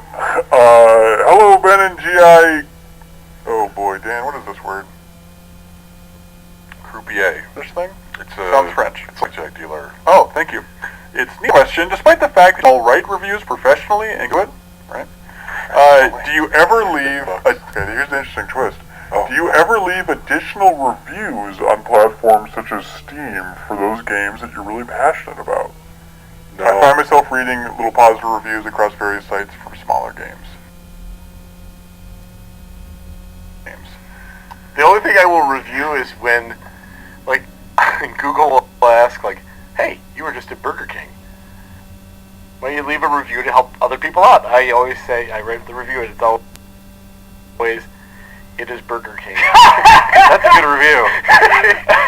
I love that idea, though, just like going on Steam for a game we reviewed and just copying and pasting Game Informer's review into the user reviews. You've never come close to that, Dan? What about like before you're a professional critic? No, I don't think I've ever left a Steam review. It just feels like such a... I admit that there's value in having an aggregate review, and it's helpful sometimes to go I love through those. But man, it's just like, just people like throw trash in there. Like, it's just like, ah, man, this game sucks. I've got 1,200 hours in, and this game is just one of the worst games I've ever There's always played. those jokes, but I love seeing the hours played. It's not a joke. That's actual. I know it happens all the time, but I still like reading Steam reviews. I think it's fun. Yeah, even if I didn't review games for a living, I wouldn't do it. Really? I don't know. Yeah, I'm not pulled to doing that. Like, I know it would be useful for people if I'm being honest and being like, this is a 1 or 2 or 3, but yeah, it's just not my jam. I recently dove into the Steam forums, like the discussion page for Wander Song, because I was hitting this glitch in that music adventure game, which I finished and really, really enjoy. But I was having a problem with this glitch, and then I jumped in there and felt like I was doing my due diligence. You left a note in there? I left saying, hey, I had this problem. This is what took care of it. That's good. Pay it forward, Dan. Bowsy writes in, Bowsy themselves from Hendra, Minnesota. Now I know every nook and cranny in Minnesota. I'd never heard of no Hendrum. But they say, hello, G.I. Quanats. Hello. With Sony recently announcing there will be no PSX this year, Greg Miller over at Kinda Funny took up the mantle of holding a press conference in their stead. It's a showcase on December 8th to celebrate games, and all devs and all platforms are welcome. Some major studios, including Housemarque, Devolver Digital, Team Meat, have expressed interest, as well as many other indie developers. Do you think a showcase like this can make big waves? Would Game Informer ever be interested in doing your own showcase? Or perhaps contributing to something like this one? Let's do one, Ryder. 1, sounds like too much work. It does sound like a lot of work. 2, screw Greg Miller and his perfectly shaped nipples, which he constantly shows off. Put a shirt on, buddy. Yep. No, I think it's weird timing, because it's like right after Keeley's thing. Right. So we're going to have the Game Awards, which has reveals and trailers, and then whatever this is going to be. Well, I mean, with PSX filling up that slot, it's like, hey, people are in town, they're ready to show stuff off, and then PSX not happening this year. I bet there are, like, Housemarque is a But good it's example. not PSX. It's another thing that we sit and watch. Yeah, that's true, but still, just for having everybody in town ready to announce stuff. Yeah. Like, and those guys can put on a hell of an event. I'm very curious to see how it goes. I'll totally watch it. I'm curious. I'm really curious. Like, what they end up I'm curious what his nipples look like these days, too. They're perfect. I'm going to be playing Smash Brothers. Oh, yeah, you're right. You know what? I take it back. Yeah, we're all going to be busy. Oh, yeah, so the Game Awards are on the 6th. Smash Brothers is on the 7th. Oh, wow. Really? And when's this thing? The 7th? 8th? This is the 8th, right? Yeah. Oh, we're done with Smash Brothers. God, it's only 2 days after the other show? Mm-hmm. Oh, my God. That's at PSX. I love it. I'm excited to see it. Yeah. Billy, excited. for sure. Billy from Metuchen. Also, I don't know. We're not sending anybody out to it, but we're not be opposed. We would go in theory or something, right? To do what? I don't know. Say hi on the showcase. Oh, yeah, I'll be there. Not at the showcase, but I'll be at the Game Awards. Okay, close enough. Billy from Metuchen, New Jersey says, hey, when I heard about the DDR movie yesterday, I lost it. What? Have you guys heard about this? No. No, of course I guess not. Konami has partnered with some movie studios to make a DDR movie. I will 100% see this film on opening weekend. The DDR movie is everything I didn't know I wanted in a video game film. Here's all they've announced. This is the tagline for the DDR movie is a world on the brink of destruction where the only hope is to unite through the universal language of dance. Oh, my God. Clomping arrhythmically while holding onto a bar. Unbelievable. Kick the can, yo! Sounds awesome. What far-fetched video game movie ideas do you guys have? Mine's obvious. I've already said it like 5 times. Don't say Civilization. Do we have Not Civilization. just some sort of sound sample of you saying Bloodborne we could just spam from the booth? Leah? Definitely, because that would be a sweet movie. Come on. Would it? Yeah, good Lovecraft movies are far and few between. It would be superb. Okay. I mean, assuming it can actually do a video game movie right, which I question, but... Right. Everybody has. Do you guys ever just sit back and look at the stars and think about how many video game movies have been announced that everybody just kind of forgets about? Yep. Yep, I have a list here. Oh, good. Of some of the movies that have been announced, just to temper everybody's expectations that this DDR movie will ever get made. Yeah, it won't. Okay, this is going back a couple years, but technically movies were announced based on the following: Tetris, Asteroids, recently Mega Man, you bet, Monster Hunter, which I think is actually going to happen. I think Paul W.S. Anderson, like Resident Evil director. That one might work. Altered Beast was announced not too long ago. Assassin's Creed 2, technically, not an adaptation, but the sequel to that bad one. The Borderlands movie, I completely forgot they announced. Who knows? Dante's Inferno. Detective Pikachu, which is actually happening. More on that soon from Game Informer. The Division. Far Cry. Firewatch. You know, Valve's game? Yeah, The Division. Five Nights at Freddy's. Fruit Ninja was announced as a movie. Gears of War was announced as a movie. Ghost Recon, Half-Life and Portal from J.J. Abrams, who can forget. Gran Turismo, not Torino, Turismo. Kane and Lynch, The Last of Us, I feel like no one's talked about that in a while. Metal Gear Solid, we'll see. Mass Effect was technically announced as a movie years ago. Metro 2033, Minecraft, Missile Command, Mortal Kombat, Roller Coaster Tycoon was announced as a film where the roller coaster amusement park comes to life. Shinobi, Sonic the Hedgehog, which is actually happening. Splinter Cell, Spy Hunter, Uncharted. Did they make a Spy Hunter movie? Didn't Dwayne The Rock Johnson? Wait, they were going to make a movie, and then it released alongside that game that Reiner hated, and then the movie was then canceled. Then he flicked me off at the Game Awards. Right, right. And then we called him out on this podcast because he's a coward. Uncharted and Watch Dogs. Yes, Jeff. Maybe that's a Lost Planet movie? David Hayter was writing a Lost Planet movie. I think we asked him about that in some interview, actually. But yeah, that's sitting at a press conference for that at E3, and they were all very excited to be working on it. Actually, I don't know if you remember this too, but do you remember that time where Blizzard announced that they were going to make like a Warcraft movie? I remember that. That was weird. And they said no matter what, it's going to be a good movie. That's what their announcement was? Well, you got half right. They didn't make the movie. It was a movie! All right, close your eyes. Yeah. Roller Coaster Tycoon. I'm most excited about that. Jack Black. That's it. Yeah, it would work. We got to get off this ride. Everybody, when I say, everyone put your hands up. We're going down or up. No, I think that would, Jack Black, it would actually work. It's better than putting him in, cool horror movies. It could be kind of fun. Like, do you remember in Beetlejuice when he's like, step right up, and he has like the whole amusement park theme, but it's like torturing where they hit the hammer and they go flying through? Maybe if it's like that tone, right? So you could put a twist totally on that. screwed up. People just flying through the air. Yeah. To try to survive. Or they have like a roller coaster where like they have the camera flash where they take your picture, but it just like blinds you instead, and their eyes are all bleeding and stuff. God. These fries are so salty. And the drinks are so expensive. It's hell on earth. Brian from Geneva, Illinois says, hey guys, I was talking to my friend about what would make us all go digital, and of course cheaper prices for games was an easy answer. Then I got thinking, why don't games come out digitally first? Movies come out digitally on iTunes, Vudu, and so forth, then 2 weeks later physically on Blu-ray. Should games adopt this? If I could play Spider-Man or Red Dead 2 weeks early, I'd be pushed over going to digital for sure. Reiner, what do you think about that? Yeah, it's already starting to happen a little bit. Right? Like, you get the Day 0... You're right.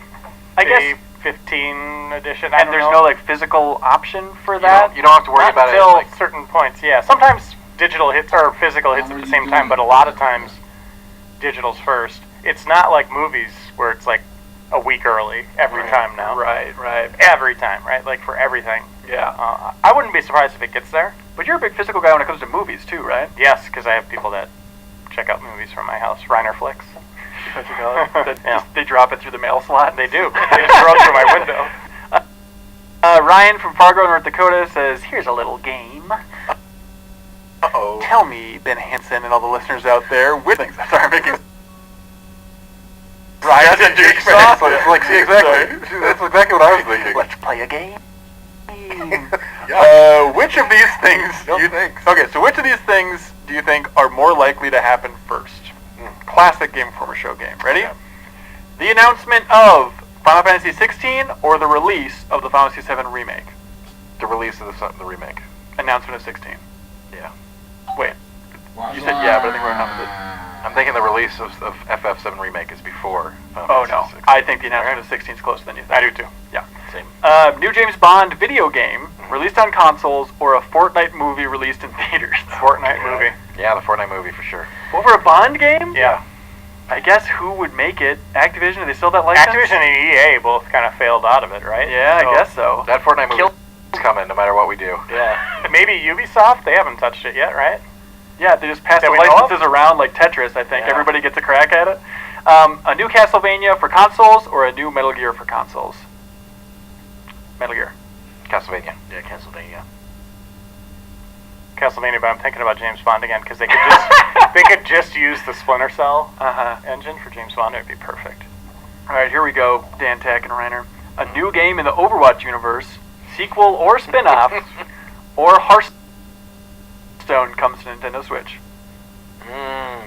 Overwatch 2. It's closer than you think. Hearthstone Switch. Hearthstone Switch, yeah, for sure. We're like days away from a Hearthstone Switch reveal, I feel like. And years away from Overwatch 2. How to do the battle accounts cross, like, you know. Yeah, 'cause Hearthstone. Hearthstone isn't even on console yet, is it? Right, but I'm sure that they're like, There's just one hang-up I think they got to solve, and it'll be on everything. Right. That one guy just has to work the weekend. Exactly. Like Blizzard. They could totally make it happen. New 2D Mario or new 2D Zelda? I think we're going to see a Zelda maker. I don't think that's happening. Oh, 2D Mario. 2D Mario. Yeah. Well, I mean, Over 2D Zelda? I'd imagine like the deluxe port of New Super Mario Brothers U from Wii U doesn't count, but I think 2D Zelda is coming. Now, does that mean like isometric? It means like Link Between Worlds. Does that mean like isometric? Yeah. Zelda? So not Zelda 2. Not Zelda 2 side-scrolling But Zelda. would Zelda Maker count? Yes, it would. Then I go with Zelda. Wow, really? Yeah. It just seems like Mario Maker was such a huge hit, and the next one everybody wants is Zelda. Yeah, and it seems like, To make it seems their like own a slam dungeons. dunk. Yeah. Sure. Half-Life 3 or Portal 3, the classic. Portal 3. Yeah. Half-Life 3 is never happening. I would bet on Half-Life something over Portal 3. Forget it. Half-Life VR? Yeah. Probably. You're Something probably like right. I'm going to go It'll be Half-Life Portal VR VR. before it's Half-Life VR. All right, three-way, here we go. Devil's Triangle, N64 Mini, Game Boy Mini, or Dreamcast Mini? Which one's coming first? N64 Mini. I think Game Boy Mini. Game Boy Mini would be cool. Yeah, it'll be Game Boy Mini. Sorry, what were the options? You N64 Hung me up on Mini, something you said Game before Boy Mini, or Dreamcast Mini? N64 Mini. I think out of anything, though, I want the Dreamcast Mini, because I feel like I'm the less experienced in that I library. don't think that one's going to happen. Would it have VMU Yes. built in? I don't know. Maybe it'd be Too like expensive. it'd probably be an app or something. Yeah. That'd probably be the easiest way to go. Did you see that patent for the Game Boy weird tech from Nintendo? Where it's an overlay, like a screen that you basically pop your phone into, and it looks like a Game Boy. And so maybe that's how they are going to do the Game Boy Mini, is just like, it's an app you download, and then here's a Game Boy shell for your phone, which is pretty smart. It's not exactly the same, but it'd be so cheap.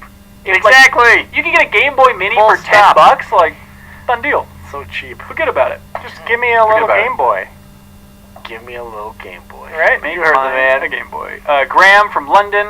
That's in England, Dan. I know where it is. Okay, cool. Fine. Back up. He says, I played about an hour of Astrobot on PlayStation VR, and so far it's been incredible. Reiner, I want you to play Astrobot on PlayStation VR. Would you do that? Mm-hmm. Because you love those cute little platformers. Yeah, you with love all so my many heart. platformers. Please, Yeah. play it before the year's done. Done. Okay, great. Anyways, I couldn't help but think of Mario and how for the first time in 30 years a platformer has come along with something genuinely new and exciting and hasn't stared Mario. Oh, that's Scared Mario. Maybe. In fact, I think Astrobot might have Scarred. Hasn't He got scarred it. Mario. You got it. Hasn't scarred Mario. Speared. Speared. In fact, I think Astrobot might have a little message for Mario during its opening stages to reference this fact. During the opening of Super Mario 64, everybody remembers, Mario introduces himself and the game by saying, "It's me, Mario!" A phrase the series has been known by ever since. In Astrobot, the music which plays over the first two stages contains a recurring voice sample of a European man asking, "What did you say your name was again?" Okay, here we go. Yep, here we go.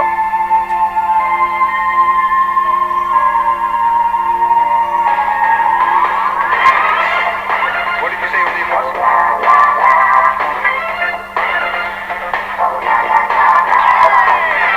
So there's that voice What did you say sample your name was? going throughout it, and this is Graham's theory. He says, now maybe I'm crazy, but something tells me Japan's studio aren't ignorant of the inevitable comparisons between their game and Mario. Could this be a deliberate retort to Mario's famous self-affirmations? A full kind of insult? Well, I went right to the source on this one. Did some hardcore journalism. by reaching out to Kenny Young, the composer for Astrobot, who also, he loved last week's episode of the podcast because he's also the composer for some songs, Little Big Planet, Dreams, and Tearaway, as well as Astrobot. So like that episode was completely devoted to Kenny Young. He says, "Ha ha ha, Graham, great theory. Sadly, I'm not that clever or snarky. When I was digging through my sample library, this one chimed because that's the kind of thing you say when you've just met someone. This is the first level, and we've just met Astro. It's also the first track I wrote, so I just met Astro too, and I was trying to figure him out. By the time we got to the end credits, we hear, I am Astrobot, being sung to this. So that question being posed at the beginning of the game has well and truly been answered. Which again, if I'm being honest, is serendipitous design rather than genius." So yes, it is a reference. 100%. Take that, Nintendo. Run and hide. In your Kenny face. Young is on the case. Oh. Jacob Tapp from Portland, Oregon writes in. He says, Yeah. "Hello, GI host." That's us. "I love the games you play in the podcast, and Back in the Box Trivia is probably one of my favorites, so I had an idea of how to put an M. Night Shyamalan twist on it. I picked 6 random games you guys have reviewed and grabbed the quotes from each of the headings of the review, breakout box describing its graphics, audio, replayability, etc., then proceeded to remove overt references to the game in question. So, these are review descriptions, and you guys have to guess what game this is. Okay. Go ahead and buzz in with your name. You ready? This one's hard. Okay, concept. A dark presence has taken over the town of Blank Falls. Or has it? Follow Blank through an action-packed world. Reiner. Alan Wake. Reviewed by Andrew Reiner, 100% correct. Here we go. Concept. An accessible take on the collectible card game. Build decks and battle opponents. The graphics are colorful and quirky. The graphics do an excellent job of capturing the feel of the Blank universe. Playability, the most accessible and intuitive digital card game to date. I'm going to guess that's Dan? Magic. Dan? Oh, go ahead. Hearthstone? That's correct, Hearthstone. Wait. Graphics, what does it say? Graphics, The universe? colorful and quirky. The graphics do an excellent job of capturing Warcraft the universe. feel Warcraft of universe. the Warcraft universe. There you go. There I was was thinking a bunch of of card licenses. games. Yeah. So I was like, I need some more for this. Concept. Visit an alternate version of Victorian London in a mashup for Blank Legend and the Matt Burt's review. Graphics. One of the most detailed and filmic game presentations ever. By the way, I think this is Matt Miller. I think this person made a mistake. Dan, Order 1866. What was that number? Order 1866. Order 1848, whatever that ESPN number was. There we go. Thank you, Jacob Tapp. Last question. 3 of them? Yeah, there we go. Irvin from California says, "Hey, what is your opinion on the Venom movie?" We haven't seen Has it anyone yet. seen it? We have not seen it, but you know who has? Is Insomniac. They saw it as a studio, or a lot of people did. What? In the interview coming up in a little bit. But before we get to that, email of the week. What do you guys like? Do they get time and a half? The Venom question. What's that? Do they get time and a half? I would certainly while they were hope watching so. that movie? I actually liked the review one. Oh, you did? I did. Okay, I like the review one. I like the video game movies. I like the enemy design. Enemy design was The really design was interesting. nice too. Yeah? Yeah. Cork, leaning one way or the other? Yeah, I like the enemy design. All right, let's give it to enemy design. That would be... Oh, Wes Bates from Woodland, California. There we go. All right. Congratulations, Wes Bates. Finally putting California on the Look at map. that, California. I know. They're killing it over there. Well done, dude. And as for the rest of the podcast, there are some spoilers for Spider-Man coming up. It's about 5 or 10 minutes in, so if you want to listen to that little snippet before you tune out, if you haven't actually finished the game, check it out. But otherwise, stay tuned to learn how Spider-Man was created, some things that were cut along the way, and plenty of spoilers and a deep dive into the writing process. Without further ado, here are Brian and John.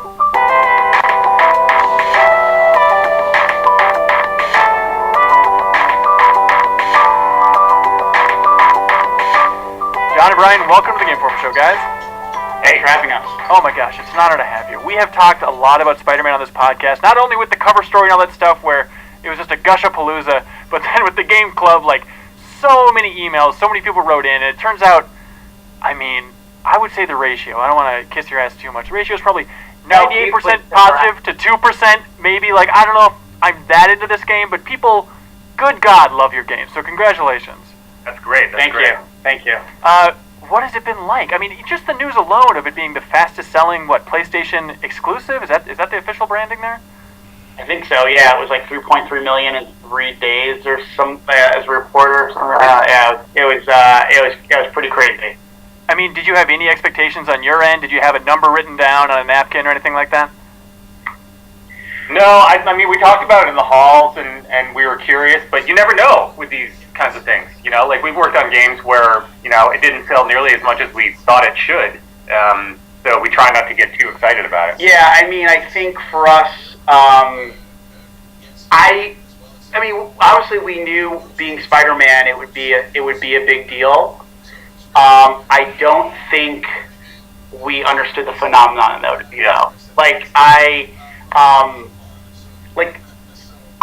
It kind of started sinking in when photo mode happened. Photo mode was amazing. Oh yeah, to get everybody talking about it. And then to 2 weeks ago, be on Instagram and following LeBron James and seeing videos of him and his 2 sons playing Spider-Man, and then this week or the week before seeing Lin-Manuel, obviously the creator of Hamilton, saying basically my life is over, I'm going to be playing Spider-Man, and posting pictures of it, and he had a free setup too.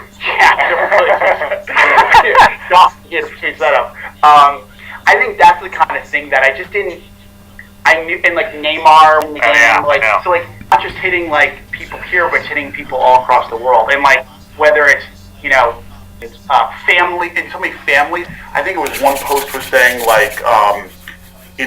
we live 3,000 miles away from each other, but we kind of been playing Spider-Man together certain ways, or one player decided to start volunteering at his aunt's homeless shelter. Oh my gosh! And I was so it's as super cool as this, see someone like LeBron James and his kids playing, but for the game to have an influence, convincing someone to, essentially be greater and do something to help his community, to me, that's a really powerful thing. That's amazing. When you see somebody like Lin-Manuel Miranda playing Spider-Man, do you ever just want to slide into the DMs? There's this weird ego thing where you want to jump in there and just say hey, I wrote this game. I was the creative director for this game. Do you want to hang out sometime, dude? Yeah.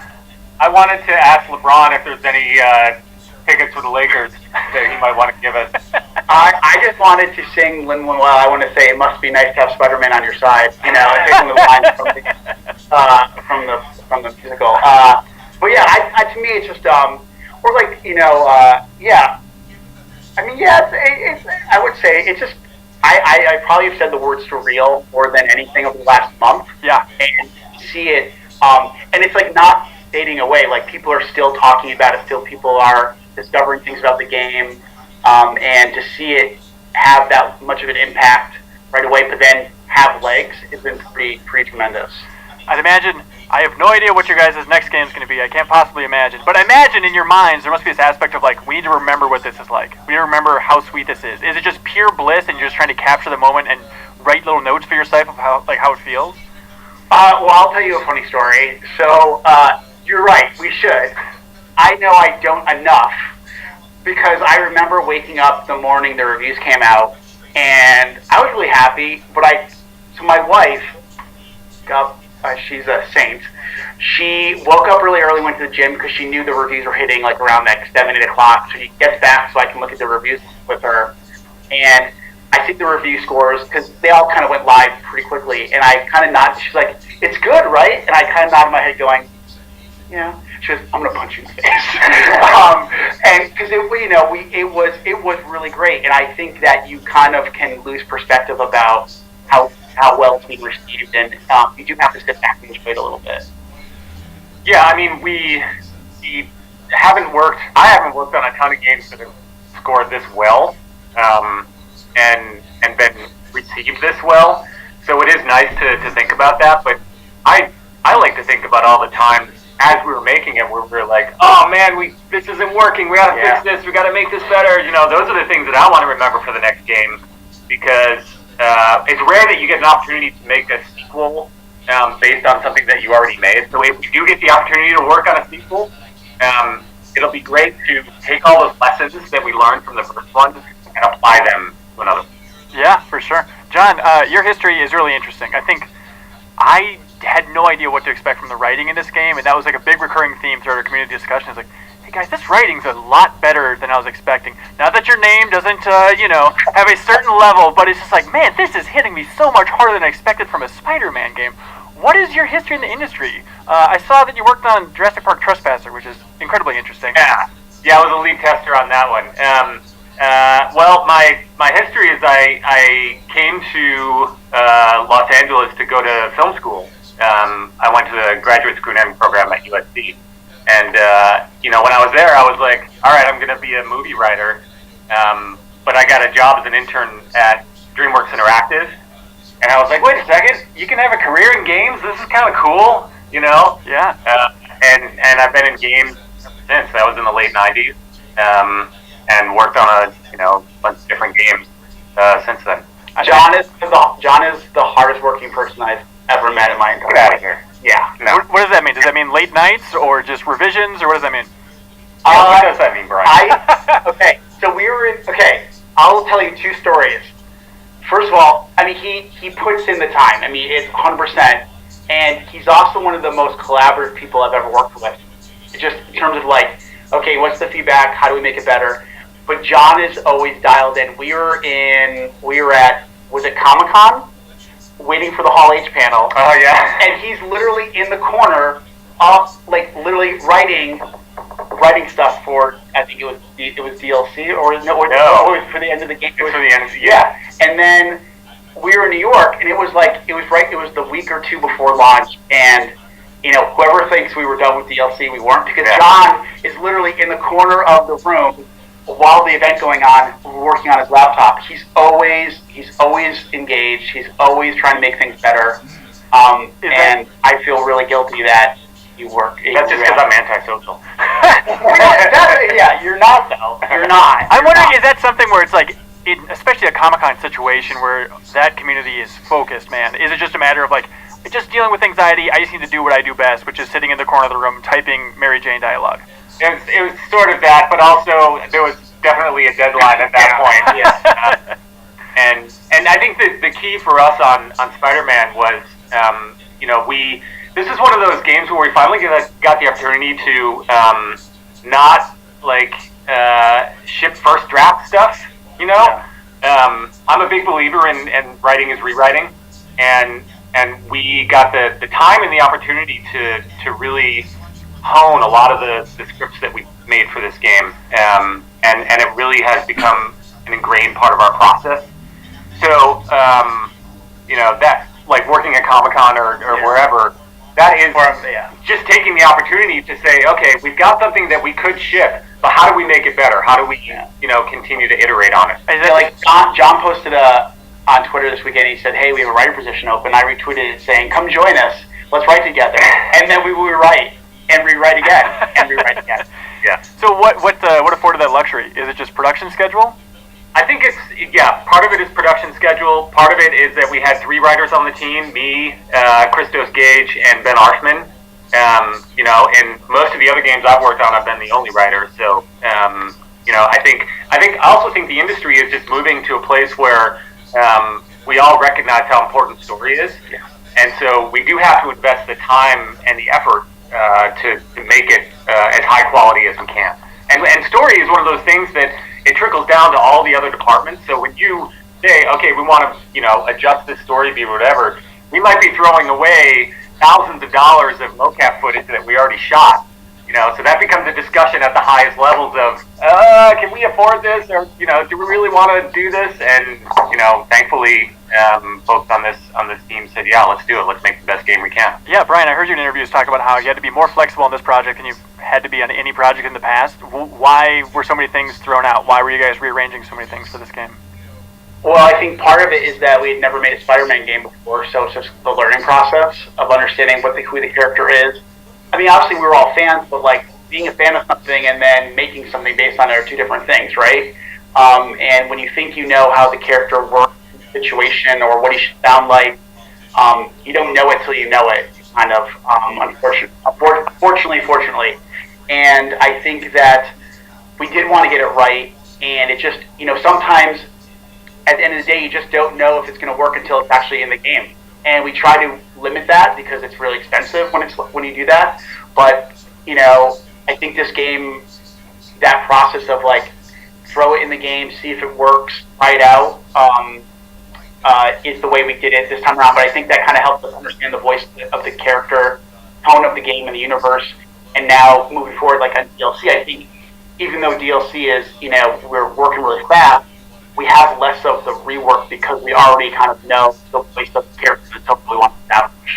Right. And just to be clear, there's going to be some spoilers moving ahead. So if you haven't finished Spider-Man, you might not want to listen to this or watch this just yet. But something you talked about being flexible with was the idea of combining some boss fights later on. I'm trying to remember which ones. I think you said... Yeah.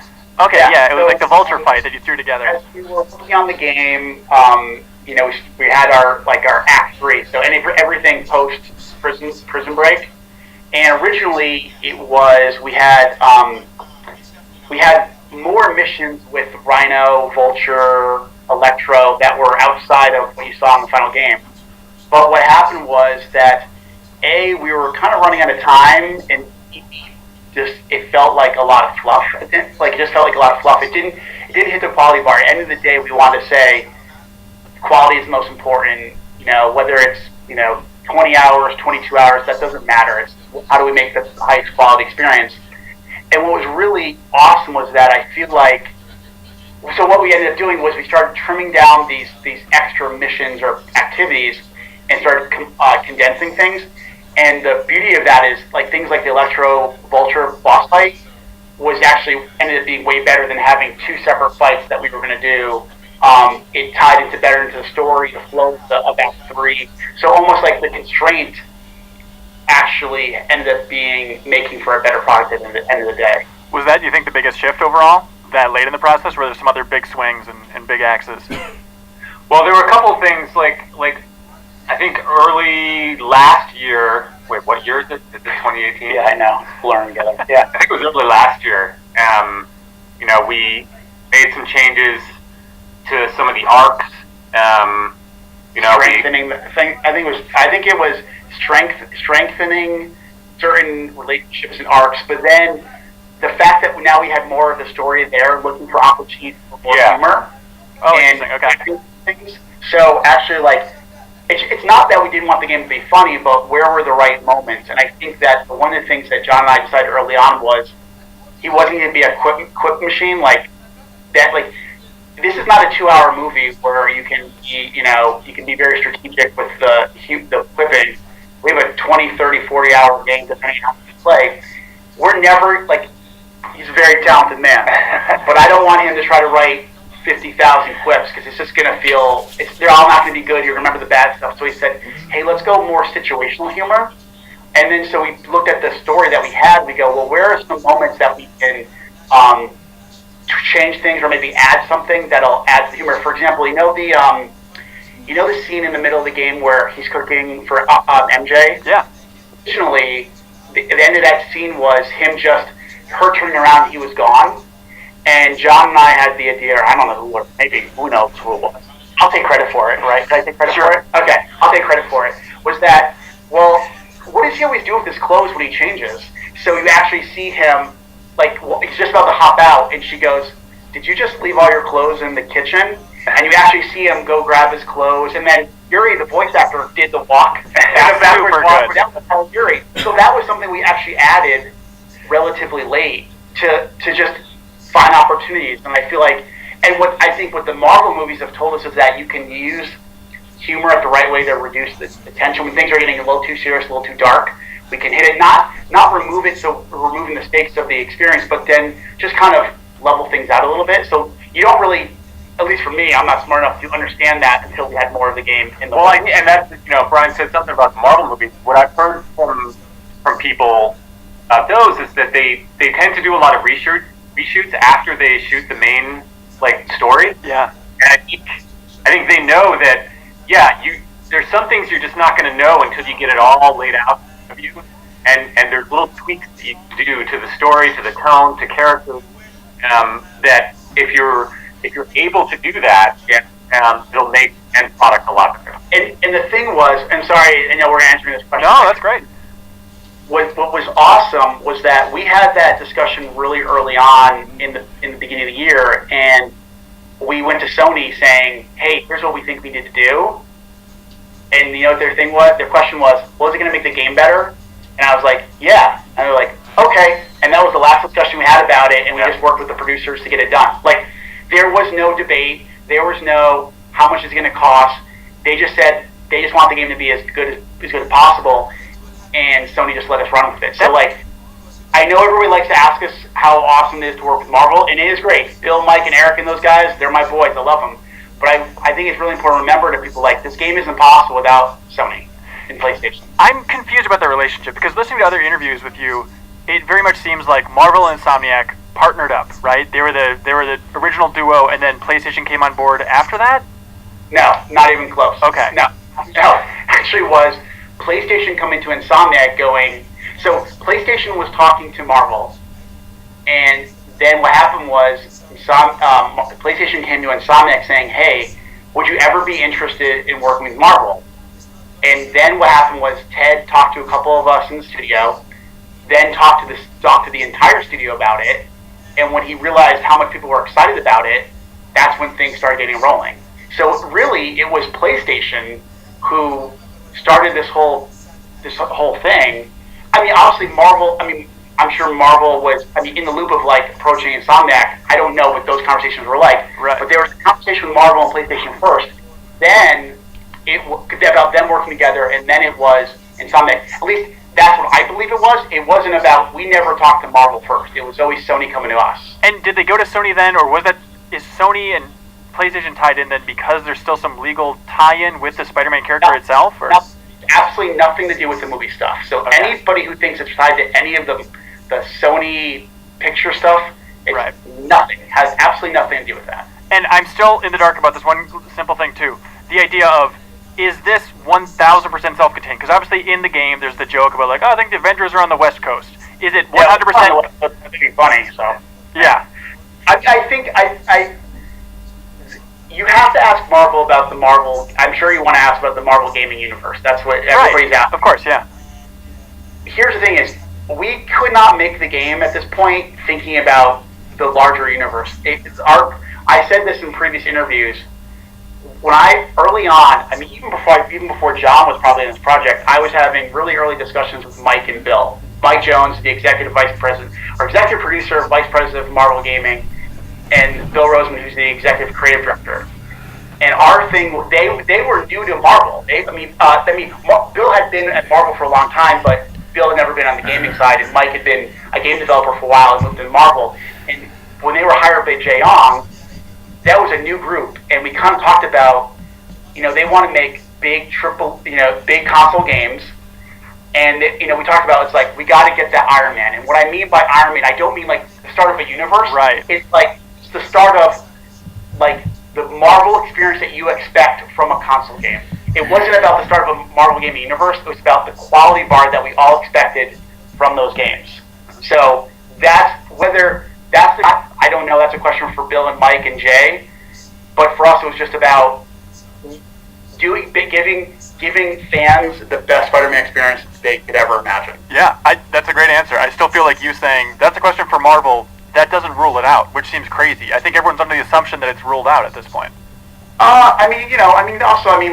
The thing we probably, I don't know, is like there's licensing issues. Questions and stuff. Square Enix is making the Avengers game, and I'm just a simple developer. I don't know those. I don't know those. I don't know. By the way, if people get that reference, they're old like us. I don't know what the stuff is. So, I just been told, hey, here's Spider-Man, make it awesome. Yeah, go for it. Got it. How much communication is there with Marvel about their future? Did you know, for example, they're like, okay, Mysterio is going to be coming up in the next Homecoming film, or the sequel to Homecoming, so maybe let's not do anything with them. Any communication like that? I think we know what we if they feel like they can share with us, they'll share with us. But I don't think it's it's not like we're learning everything on the fly. I think I remember asking them a lot about the Homecoming movie because we were developing this game when Homecoming came out. Right. And, can we see a script? Can we see? They're like, And I also think from our standpoint, we trust Bill, Mike, Eric, and that group to let us know when we need to know. Like, they're so dialed into us with what we're doing. They're literally only 15 minutes down the road from us. Yeah. That if anything comes up that we need to know about, like, they're so dialed in across the board, which is like, and sometimes I feel like we're the only game they're working on, but I know they're not. They're so dialed into what we're doing that I feel like if any of those situations came up, they would just let us know so we could, course correct. But the other thing to remember is that we are working in our own universe, right? Like from the beginning, what was great is that Bill and Mike and Eric were like, oh, if you want to make a change to this character, cool. Whatever works for your game. And we were like, awesome. Yeah. As long as it had a good story reason or a good gameplay decision to do it, and it was paying off, like, we all know the end of the game, right? What happens to a certain character. Yeah. She goes bye-bye. Right. Well, the whole question, it wasn't whether we should do it or not. The question was it earned? That's what we decided upon. Like, if it was earned and it helped story gameplay reasons, they were in support of it. This seems insane to have hey, if it's earned, whatever you guys want to do, justify it, but go for it from Marvel, and Sony in theory saying, here's all the money and time you need. Like, how does that not get to your head and just create this endless vacuum of, I'm going to spend 10 years making this Spider-Man game? One thing is, even though Marvel's giving us a lot of feedback and everything, we're also getting as much feedback on the game from Sony as well. We have really, really awesome producers with, Connie Booth is one of our lead. I mean, I think I can't remember exact title, but she's really high up on the production side. She's been around forever. She's a legend that no one ever talks about in the game industry. Yeah. Connie's absolutely amazing, right? I mean, she's awesome. But she's always putting developers out, and so Connie was one of the people I think who talked to Ted originally about the idea of working with Marvel. And then and then we have Grady Hunt, who's one of our lead producers. But we also had Mark Cerny. Now, Mark Cerny has worked with us forever. Yeah. Back in the day when Ted was starting to get this company going. That plus Joe and our day-to-day producers, they were giving us as much feedback on the game and the story and everything. So it was having two very strong entities with great, and what I would say, great actionable feedback. It wasn't the, hey, wouldn't it be nice if? It was, hey, here's an issue, which, guess what? You have them during development, and we work with them on, hey, here's some solutions that we could go with. Here's some ideas. So it was a very, for Insomniac, we're a very collaborative studio within our group. Like, animators and gameplay and design and story are all working together really closely. We have a very similar relationship with our publishers and our partners. So it was just kind of taking that internal philosophy and extending it to what we do with Sony and Marvel. So it wasn't just like, as you said, here's money from Sony. Like, no, they were as much giving us feedback on the game, how to make it better, as Marvel was. Yeah. All right, let's get creative here. All right, John, let's focus on, what do you think is, the most personal detail you put in this game? Is there one scene that always really strikes a chord with you because you realize how much it comes from your own life? That's a great question. Do you feel like it's a personal game overall? I do. Early on when we made the decision to put Peter in his early 20s, Brian and I talked a lot about what were we like in our early 20s, and we thought that we could take on the world and do all this stuff. So I think and I've always identified with Peter Parker because he's so ambitious. He tries to juggle everything and make everything perfect. And if you ask my wife, I'm probably the same way. Like, I'm always trying to be greater. Working on the script in the corner of the living room. Yeah, exactly. I told her recently I'm gonna take a vacation at the end of the year, and I told her recently I'm gonna have a hard time because if I don't have anything to do, my brain's gonna go crazy. So I have some stuff your brain. Yeah, I'm making a list of home projects. I think we might redo the kitchen cabinets. I think that's the latest. That's what I was looking for. So there's that, but also, I remember when I was in film school, and I think the Raimi movies came out around then. And as a young writer, I was like, oh my God, if I was ever able to work on Spider-Man, that would be the most amazing thing ever, right? And having that journey of creating this game, and especially the ending, which was really important to me because what makes Peter Parker a great character is that he's always sacrificing something, you know? So when I see that, you know, the last 5 minutes of the game or so, a lot of people have sent me links to people crying at the end. Yeah. And I think for me that is when my heart gets full. You know what I mean? It's like that to me is what a great Peter Parker story is all about. Can we talk about constructing that scene in particular, just having that very clear choice, boiling things down to such a extreme degree where it's like, hey, either or, Peter Parker, choose right now. Do you want to talk about getting to that conclusion, as fantastical as it may be? Yeah, I think, you know, from the beginning, I remember the first time I ever hugged Brian was like in the first month we were working on it. We had like a story treatment.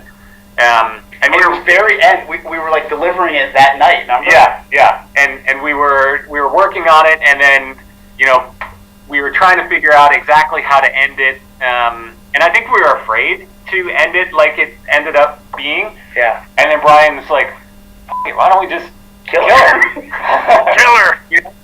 And he came over to my desk, and I did one of these like, oh yeah. And then he went away, and I thought about it, and I went back through like the whole arc of Peter's life in our story, and I could see the spine, as you say, of everything leading up to that point.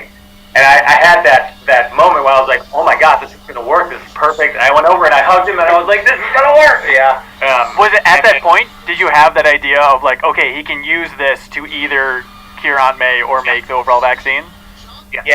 Yeah, it was that, and we kind of, I mean, it was I think the thing we actually went back to was when Peter succeeds, Spider-Man fails, and vice versa. It's a very common thing within his life, so you kind of see that come to fruition. And the idea, if you look back at all the Aunt May scenes with Pete, she's kind of giving him his final lessons in this game. Like, she's talking about the rent. She's talking about the relationship with Aunt May, with MJ. You know, you see there's 3 or 4 moments where they're just together, and you kind of see it's like she's not saying her goodbyes, but she really is kind of saying, okay, I'm going to leave now. Here's my final words of wisdom to you. Right. You know, because I think the other thing is, like, depending on where you are in your life, a lot of people, that's when you're in your early 20s, that's when people start to leave. Like, you know, you start to, you know, have family or friends who get sick and pass away, and that's just another sign of you're entering another stage of your life. And we wanted Pete to, you know, we thought A, it fit the story well, but B, it's like another sign of that coming of age story that we were trying to deliver. Yeah, and I love Yuri's performance in that scene is so unbelievably good. You guys just have to be rubbing your hands together when he gives that performance. But specifically, you want to talk about like writing that idea of him just saying, I don't know what to do, and seeing him break down and cry like that. It's such a rare look at Spider-Man. I loved it.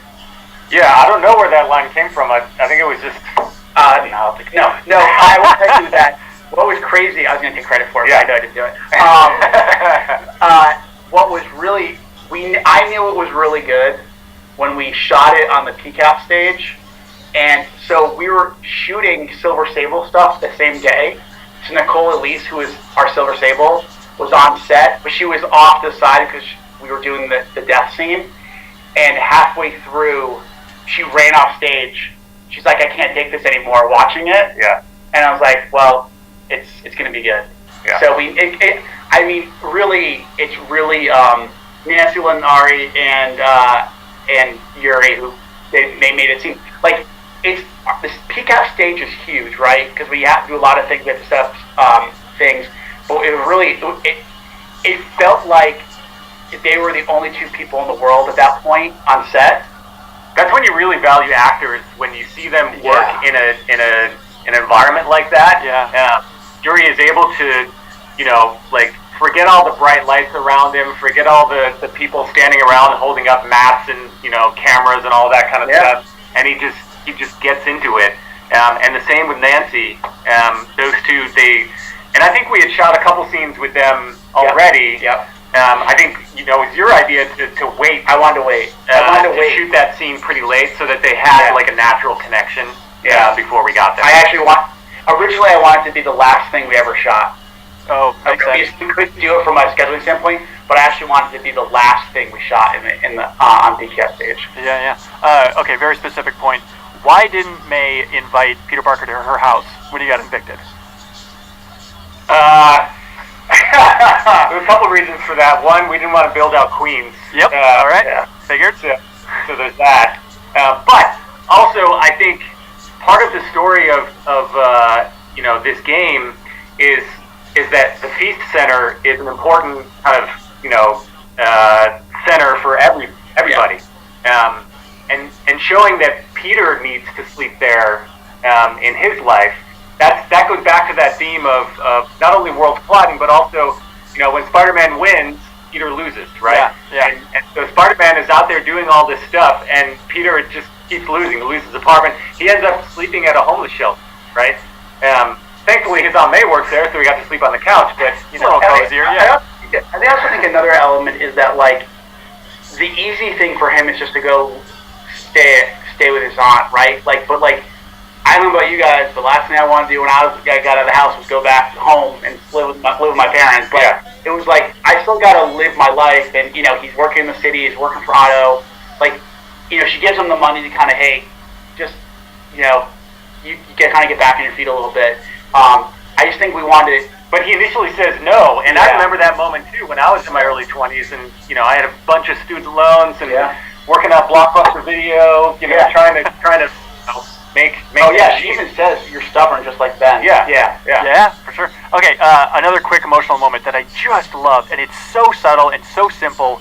But when MJ walks in and sees Peter Parker after Doc Ock's attack, and they're getting ready for surgery on him or whatever they do in that scene, and she just says, "Oh my God." She didn't need to say anything more than that. There's not some big crying scene. Her performance of that line is so good. That's Laura Bailey. There's nothing more to say. That's Laura Bailey, who is unfreaking believably talented. I mean, you've seen her in a lot of games. There's a reason why she's cast in a lot of games. And, Laura came in and probably auditioned for 4 different roles, and we're like, well, she can have any of them if she really wants them. And we just said, when we decided how big the MJ role was going to be, we wanted someone like Laura to take it. I think Laura's worked on every Insomniac game I've made since I've been here. Yeah. God, she gets around. It's crazy. What about that scene in particular? Was it originally bigger? Did they take off his suit in some scene, which would make a lot of sense if they're performing surgery? Yeah, where she was gonna tell, we were gonna pull the mask off, start pulling off. She was gonna say, "Don't pull all the way off," and they're gonna put the oxygen on him. Yeah, I remember writing that scene and being like, "Oh man, this is a lot of pages." It's a ton. And I think the process of iteration and rewriting is trying to cut things, kill your darlings, as they say. So we do a lot of trimming, but it still ended up being a pretty long scene with a lot of stuff happening. Yeah. Okay, what about the idea of just writing how the hell you're going to get the spider to Miles? Do you want to talk about that construction and how that evolved? It was really different in the beginning. It was really weird. Well, it was really. Oh God! It wasn't even okay. I can't believe I'm going to say this. I've never told anybody the story ever. He originally wasn't going to get bit by the spider. Yeah. It was going to be a combination of Peter's blood and Mr. Negative. Well, first it was just Peter's blood. Yeah. And he was already cut. Yeah. And then Peter's blood got into him. Yeah. And then originally what was going to happen was, and I can't believe I've never told the story yet. Yeah. World exclusive. Yeah. I know you guys like world exclusives. Can't get enough.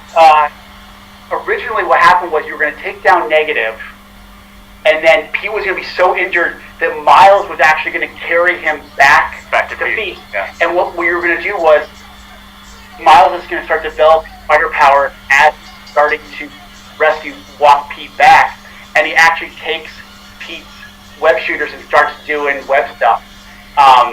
But the fiction was all over the place. Yeah. We had 45 people in the scene. I remember that it was the big end battle. It was why is Miles showing up here? I don't know, but it's cool if we get him there. Yeah. It was one of those things that just didn't make it.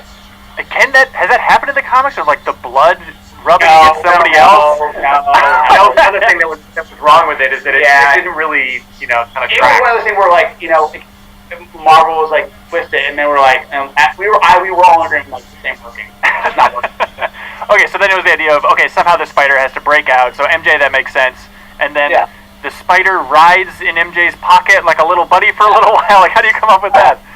haven't you ever like been in the car and just been driving along and all of a sudden a spider goes on, you're like, ah! Options to bite you, it's right on the edge, bro. Was there ever the idea of MJ getting bit or anything like that on the table?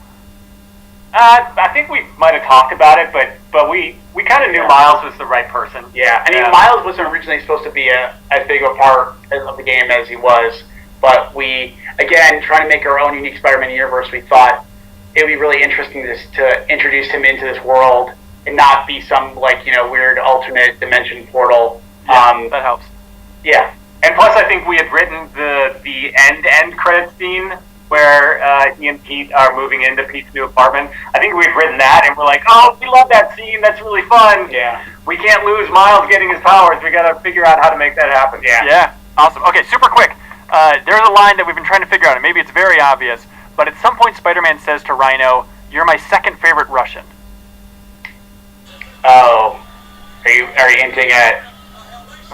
What is the Craven? Is it Craven? I don't know. I don't remember why we said second favorite. Ben Arfin wrote that line. Ben Arfin wrote that line. I will ask him. I bet you he means Craven. Maybe. I don't know. Or maybe it's just a random joke. Like, it might have been a random joke. Probably more a random joke. I feel like we're really so specific about villains, and like the backpacks hint at other villains he's run into. Right. Hence that Craven. So I also know that Ben wrote a Rocky joke. Yeah.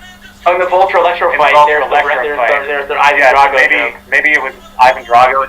I don't know. Okay. I like that Electro quotes Rocky, but doesn't seem too tickled by it. Like, does he know he's quoting Rocky? Yeah.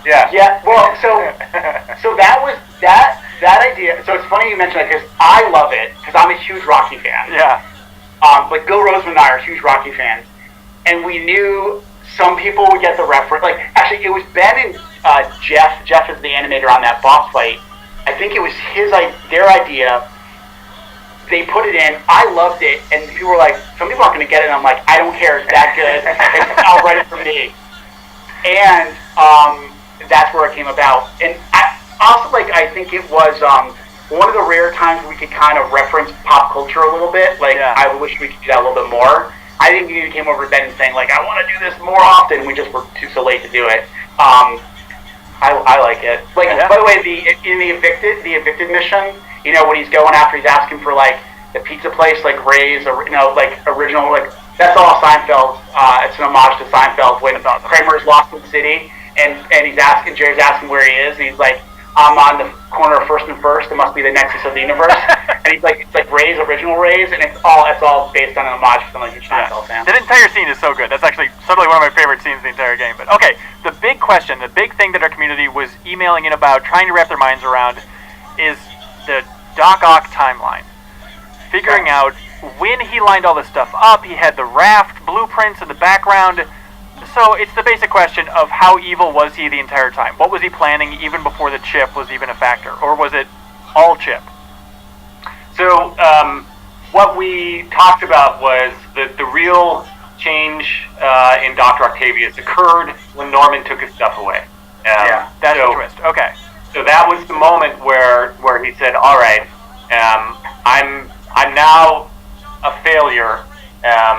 What am I going to do next? And that's when he goes and he gets all the supplies from AIM. I don't know if you noticed, like, when you go back to the lab at one point, you can see all those boxes, and they have the AIM logo on there. And Pete's like, I don't know, do we want to be working with these guys? It's like, that's when Doc Ock starts doing everything. And, he's a genius. He works really fast, so he manages to get all that organized. And at the same time, he has a secret hideout that you eventually find later in action. And so he got that secret hideout after the thing. Yeah. Okay. And if you play the game from the moment the funding's taken away through when he becomes officially Doc Ock, every time you go to the lab, you can see the lab and the everything around it. It starts to grow where you see all the pieces adding up to that. Like, you look at all the whiteboards and the printers and everything, it all adds up to what eventually happens. We even we talked about changing the lighting of the entire lab to match Otto's mood as you go, throughout the game. And each time you come back, it gets a little darker and a little, more, and the environment gets a little bit more messy, and like you can sense that he's kind of falling apart mentally. Yeah. But back to the question that I'm sure everybody's wondering: is it the chip or is it him? Yeah. I think that's you to decide. I don't think that we as storytellers want to answer that question for you. I think we put that out there, and we'll let you. And I think the other thing is you have to. And another thing is there's a line. It's the last line. Otto says to Peter is, "Don't worry, your secret safe with me." Yeah. That the chip's gone. So, but he says it in a really evil way. Yeah. So is it him? Was it? Is it did the chip have a permanent effect? Time will tell. Time will indeed tell. Okay, what about Otto in that dream sequence in particular? I love that stuff. I love when he's explaining, like, you are the poison, everybody you touch suffers, all that stuff. You want to talk about constructing that scene a little bit? Well, I think that mission. That was a tough mission, just because we did want to tell a lot of story in that mission, and the gameplay was a little bit different, and it was hard. Those kinds of missions are hard, but I think what's important to remember about that mission is a lot of it is inside Peter's head. Yeah. So this is his own doubts, like, coming after him, right? This is in his mind. Yeah. He thinks that that's how Dr. Octavius is treating him, talking to him, but it's really himself giving that kind of doubt. Right.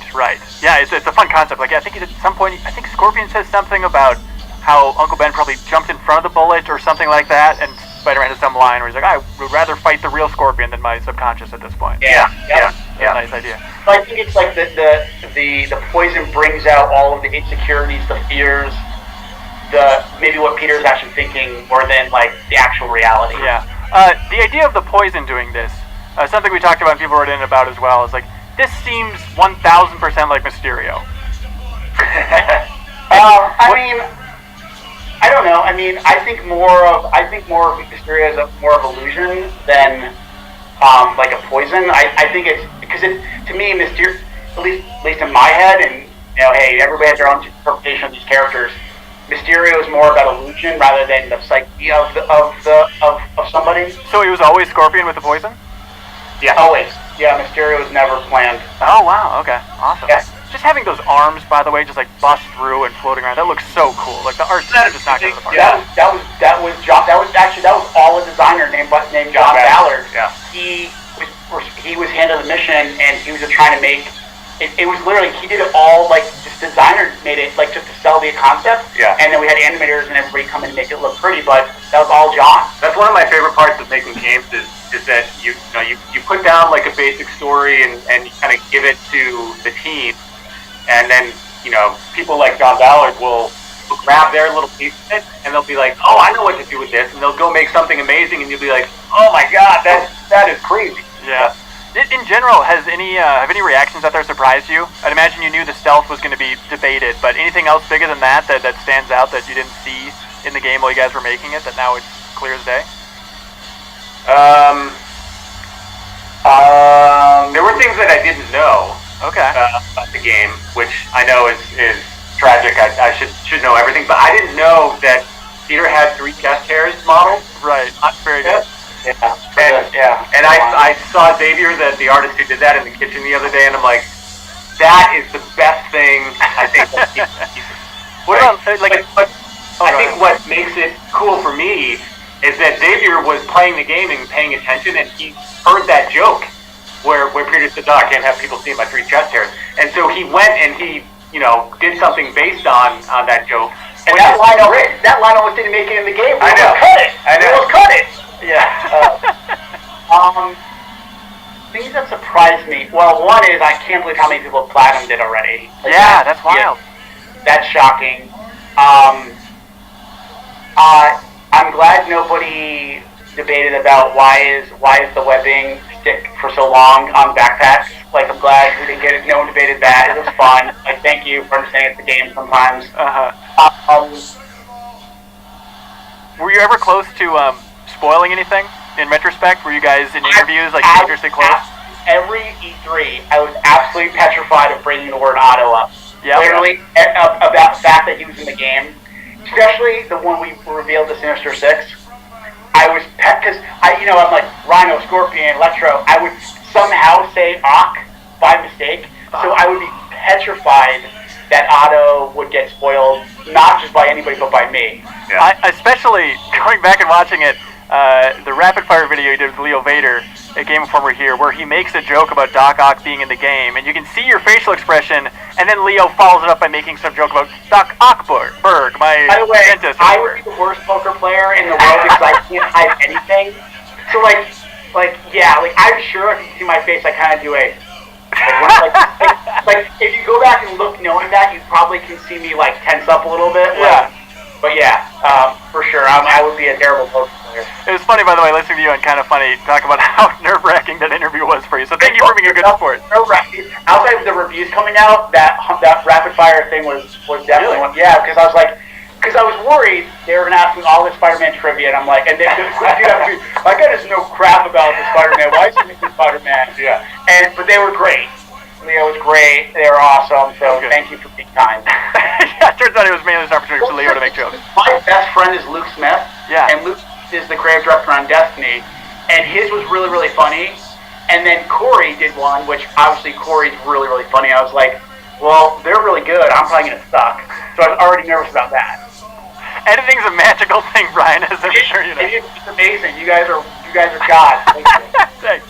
Just in general, I want to say, like, one big thing that I felt towards the end of this game was just realizing the impossible within myself that I'm excited about Green Goblin.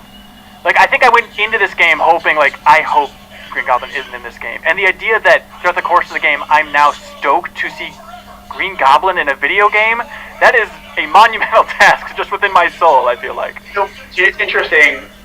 So, the original plan for E3, that last E3, was we basically wanted people, the idea was, we weren't going to reveal the sixth guy. Yeah. We wanted people to basically debate, is it Green Goblin or Doc Ock? And we knew people were going to assume it's one of those two. Yeah. We already revealed Norman, so we figured, okay, people are going to think it. So we actually, if you listen really closely, we put a little bit of like jet engines in the sound, just a little bit to get people to see if they would notice it. And originally, you actually heard a voiceover from Ock.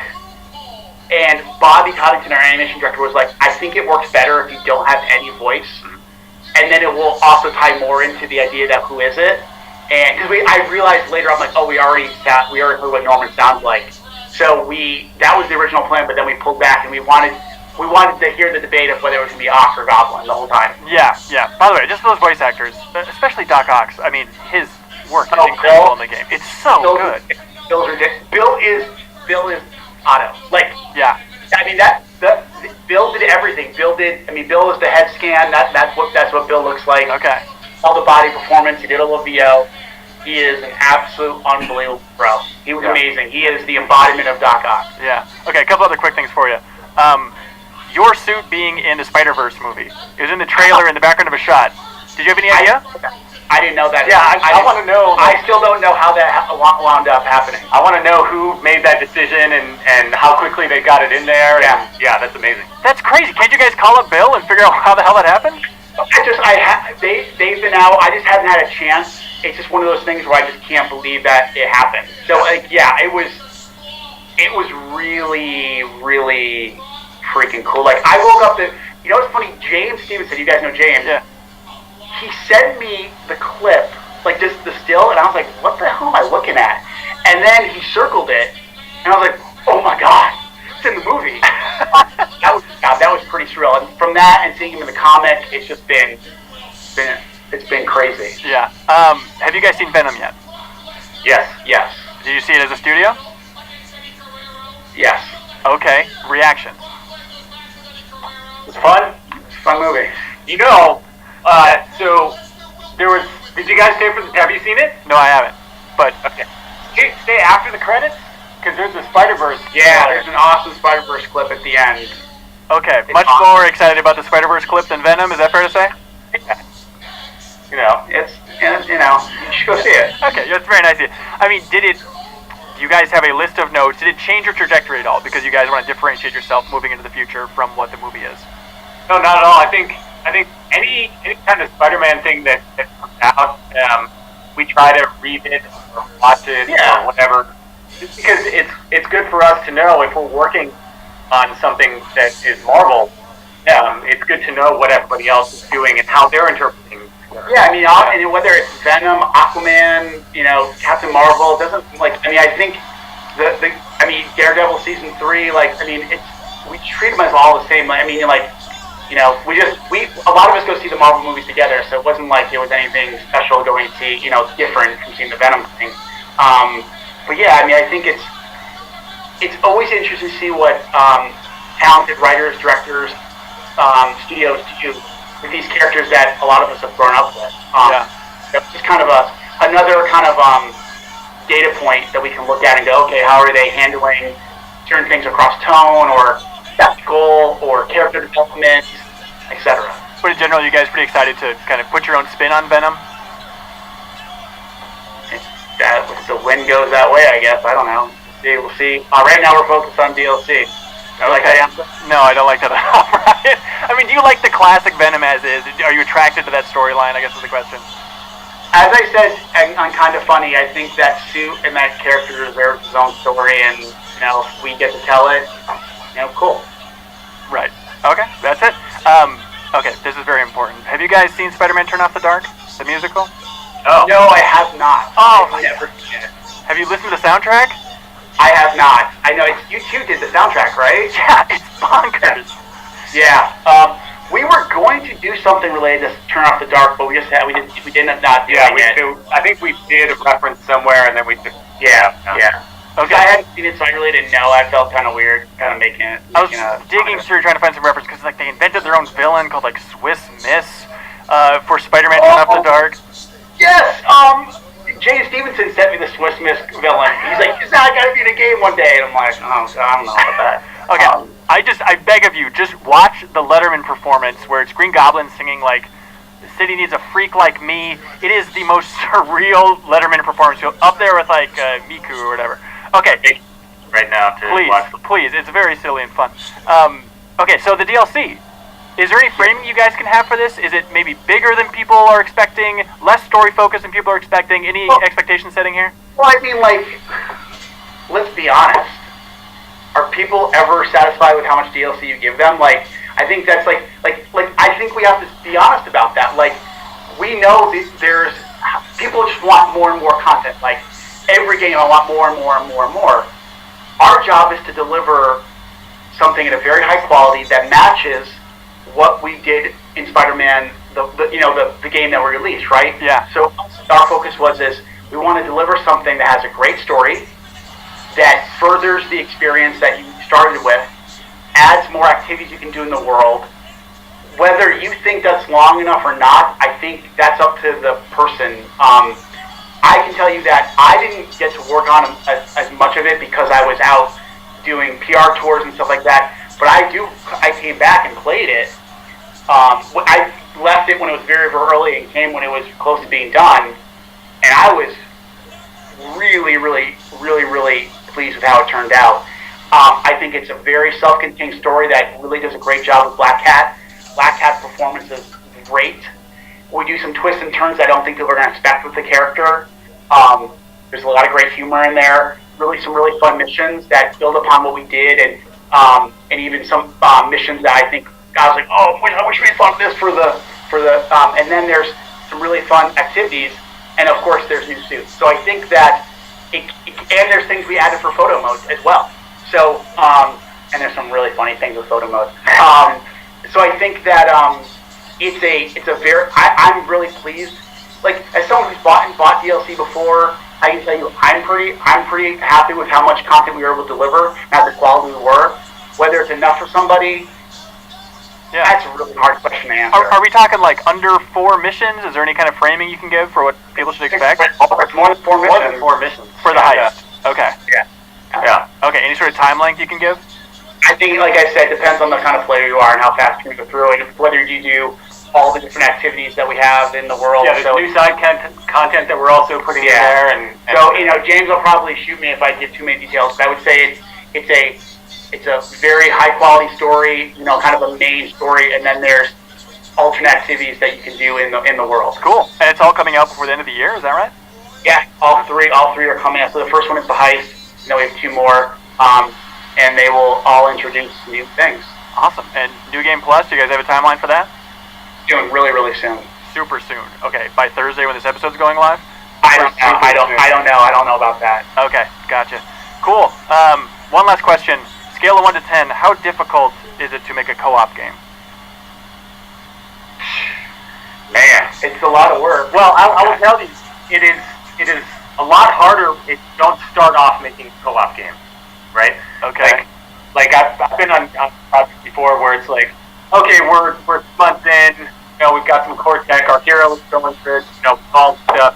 And it would be so awesome if we could just play co-op. That is hard. But if you start off and you say we're going to build all the systems to you know, have to work well within the co-op framework, then it's a little bit. I think a couple things is there are some story narrative challenges with the co-op experience. Yeah. When you're by yourself, you can play the game how you want to play. When you play a co-op game, is your friend or your buddy going to want to play games and you do? So there's that. There are some technical ramifications of like the overhead of, you know, syncing certain things for combat. There's always overhead with all that stuff too. A lot of smarter people can probably answer that better, but it's not as easy as just flipping a switch and making it go off. Why do you ask that question? I mean, because everybody is screaming, okay, Miles and Peter, obviously, here we go, co-op game for the sequel. Yeah. Do you guys like co-op games? Obviously with Insomniac, you have some history, but personally? I worked on co-op games. I mean, I worked on Fuse, which I was, you know, that was really when the co-op thing was really hitting big.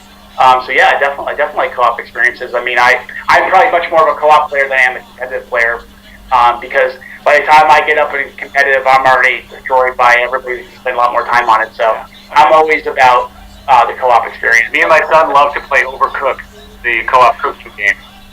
So. But imagine instead of like cooking burgers, it was like, you know, fighting demons. Yeah. Just the potential there. Okay, so more likely for Spider-Man 2 to be cooperative than competitive, at least. I think that's the takeaway here. Sure. Okay. Sure. Anything else you guys want to say? Anything you want to clear up? Anything you want to get out there?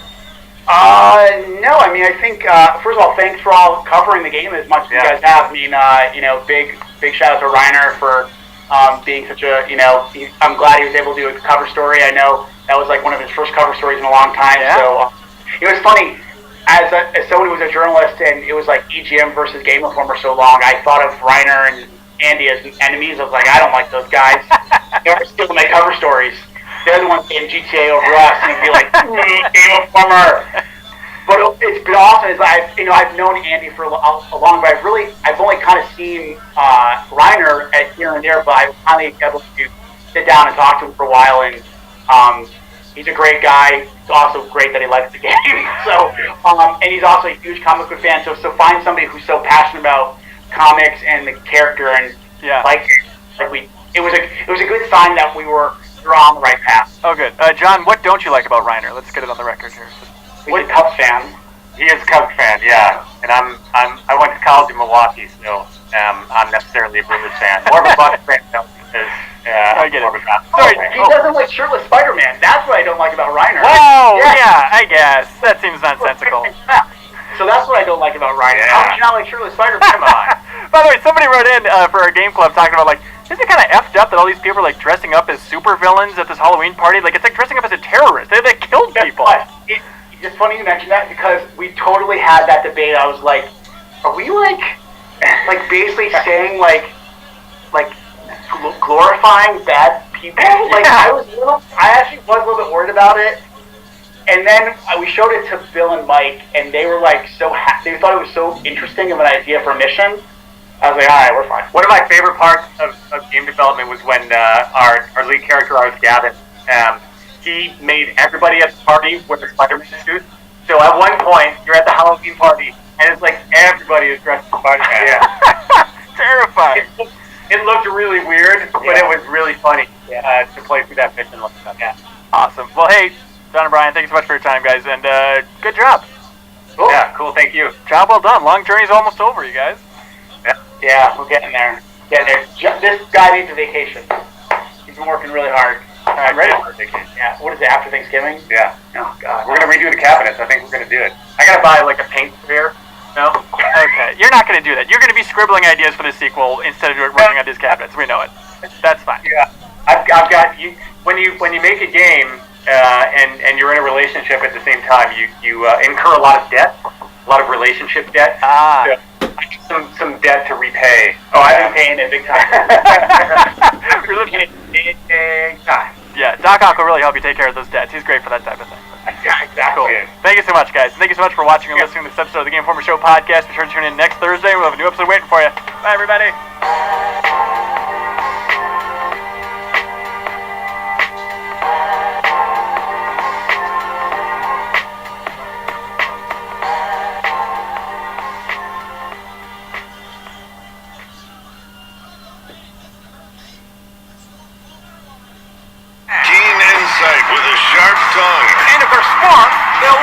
Westwood One Podcast Network presents The Jim Ross Report with WWE Hall of Famer Jim Ross, and now the man himself, good old JR.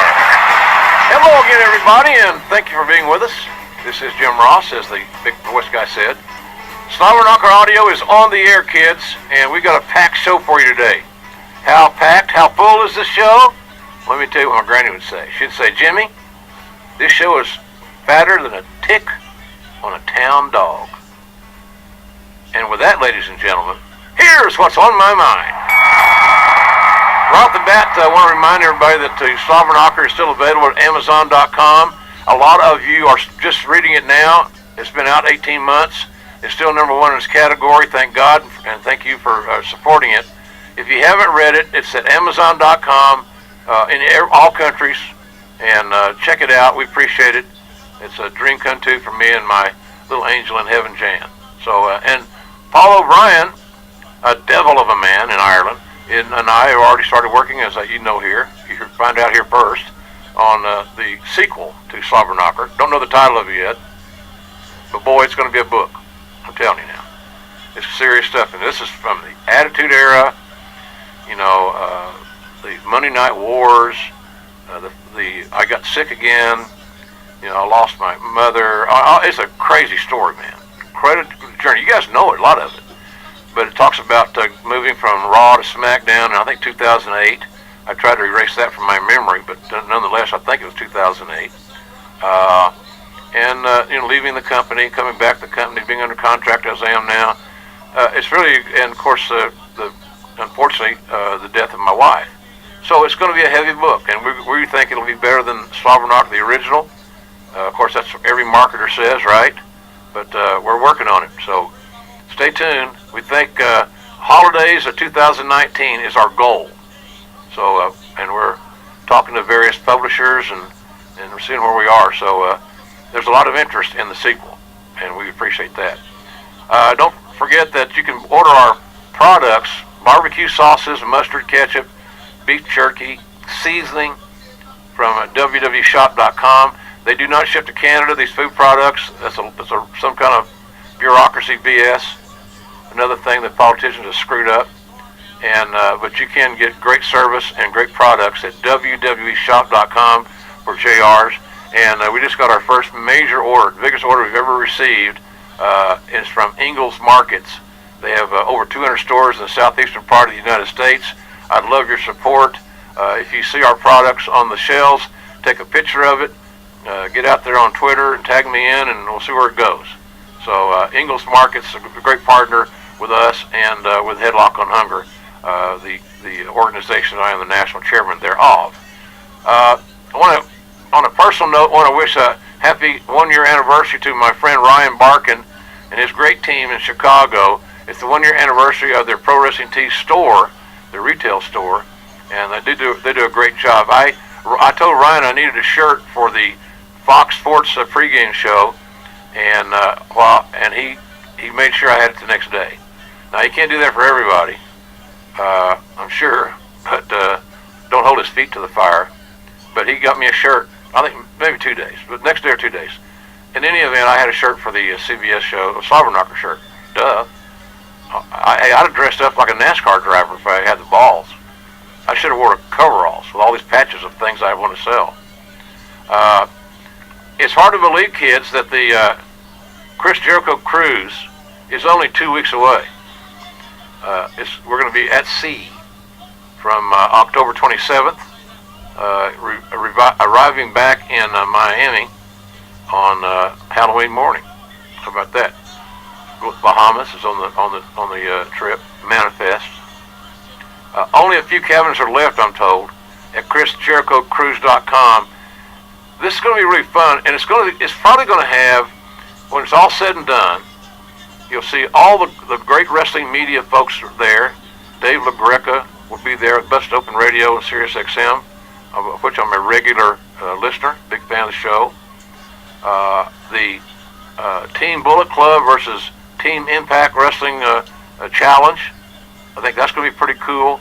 Alpha Omega, this Omega thing, and Jericho. There's just so many good things that's going to be on the show, wrestling-wise. And I'm looking forward to going to seeing. I'm looking forward to going to these matches as a fan, not working, just as a regular wrestling fan, and hopefully enjoying what I'm seeing.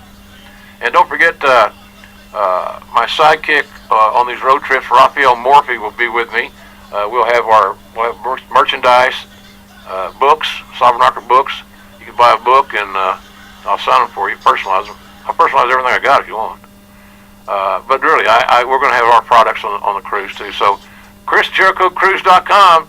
If you wait, you're probably going to be left out. Put it that way. As I mentioned, busy weekend for me. I went down to Dallas for the OU Texas game, the 113th meeting.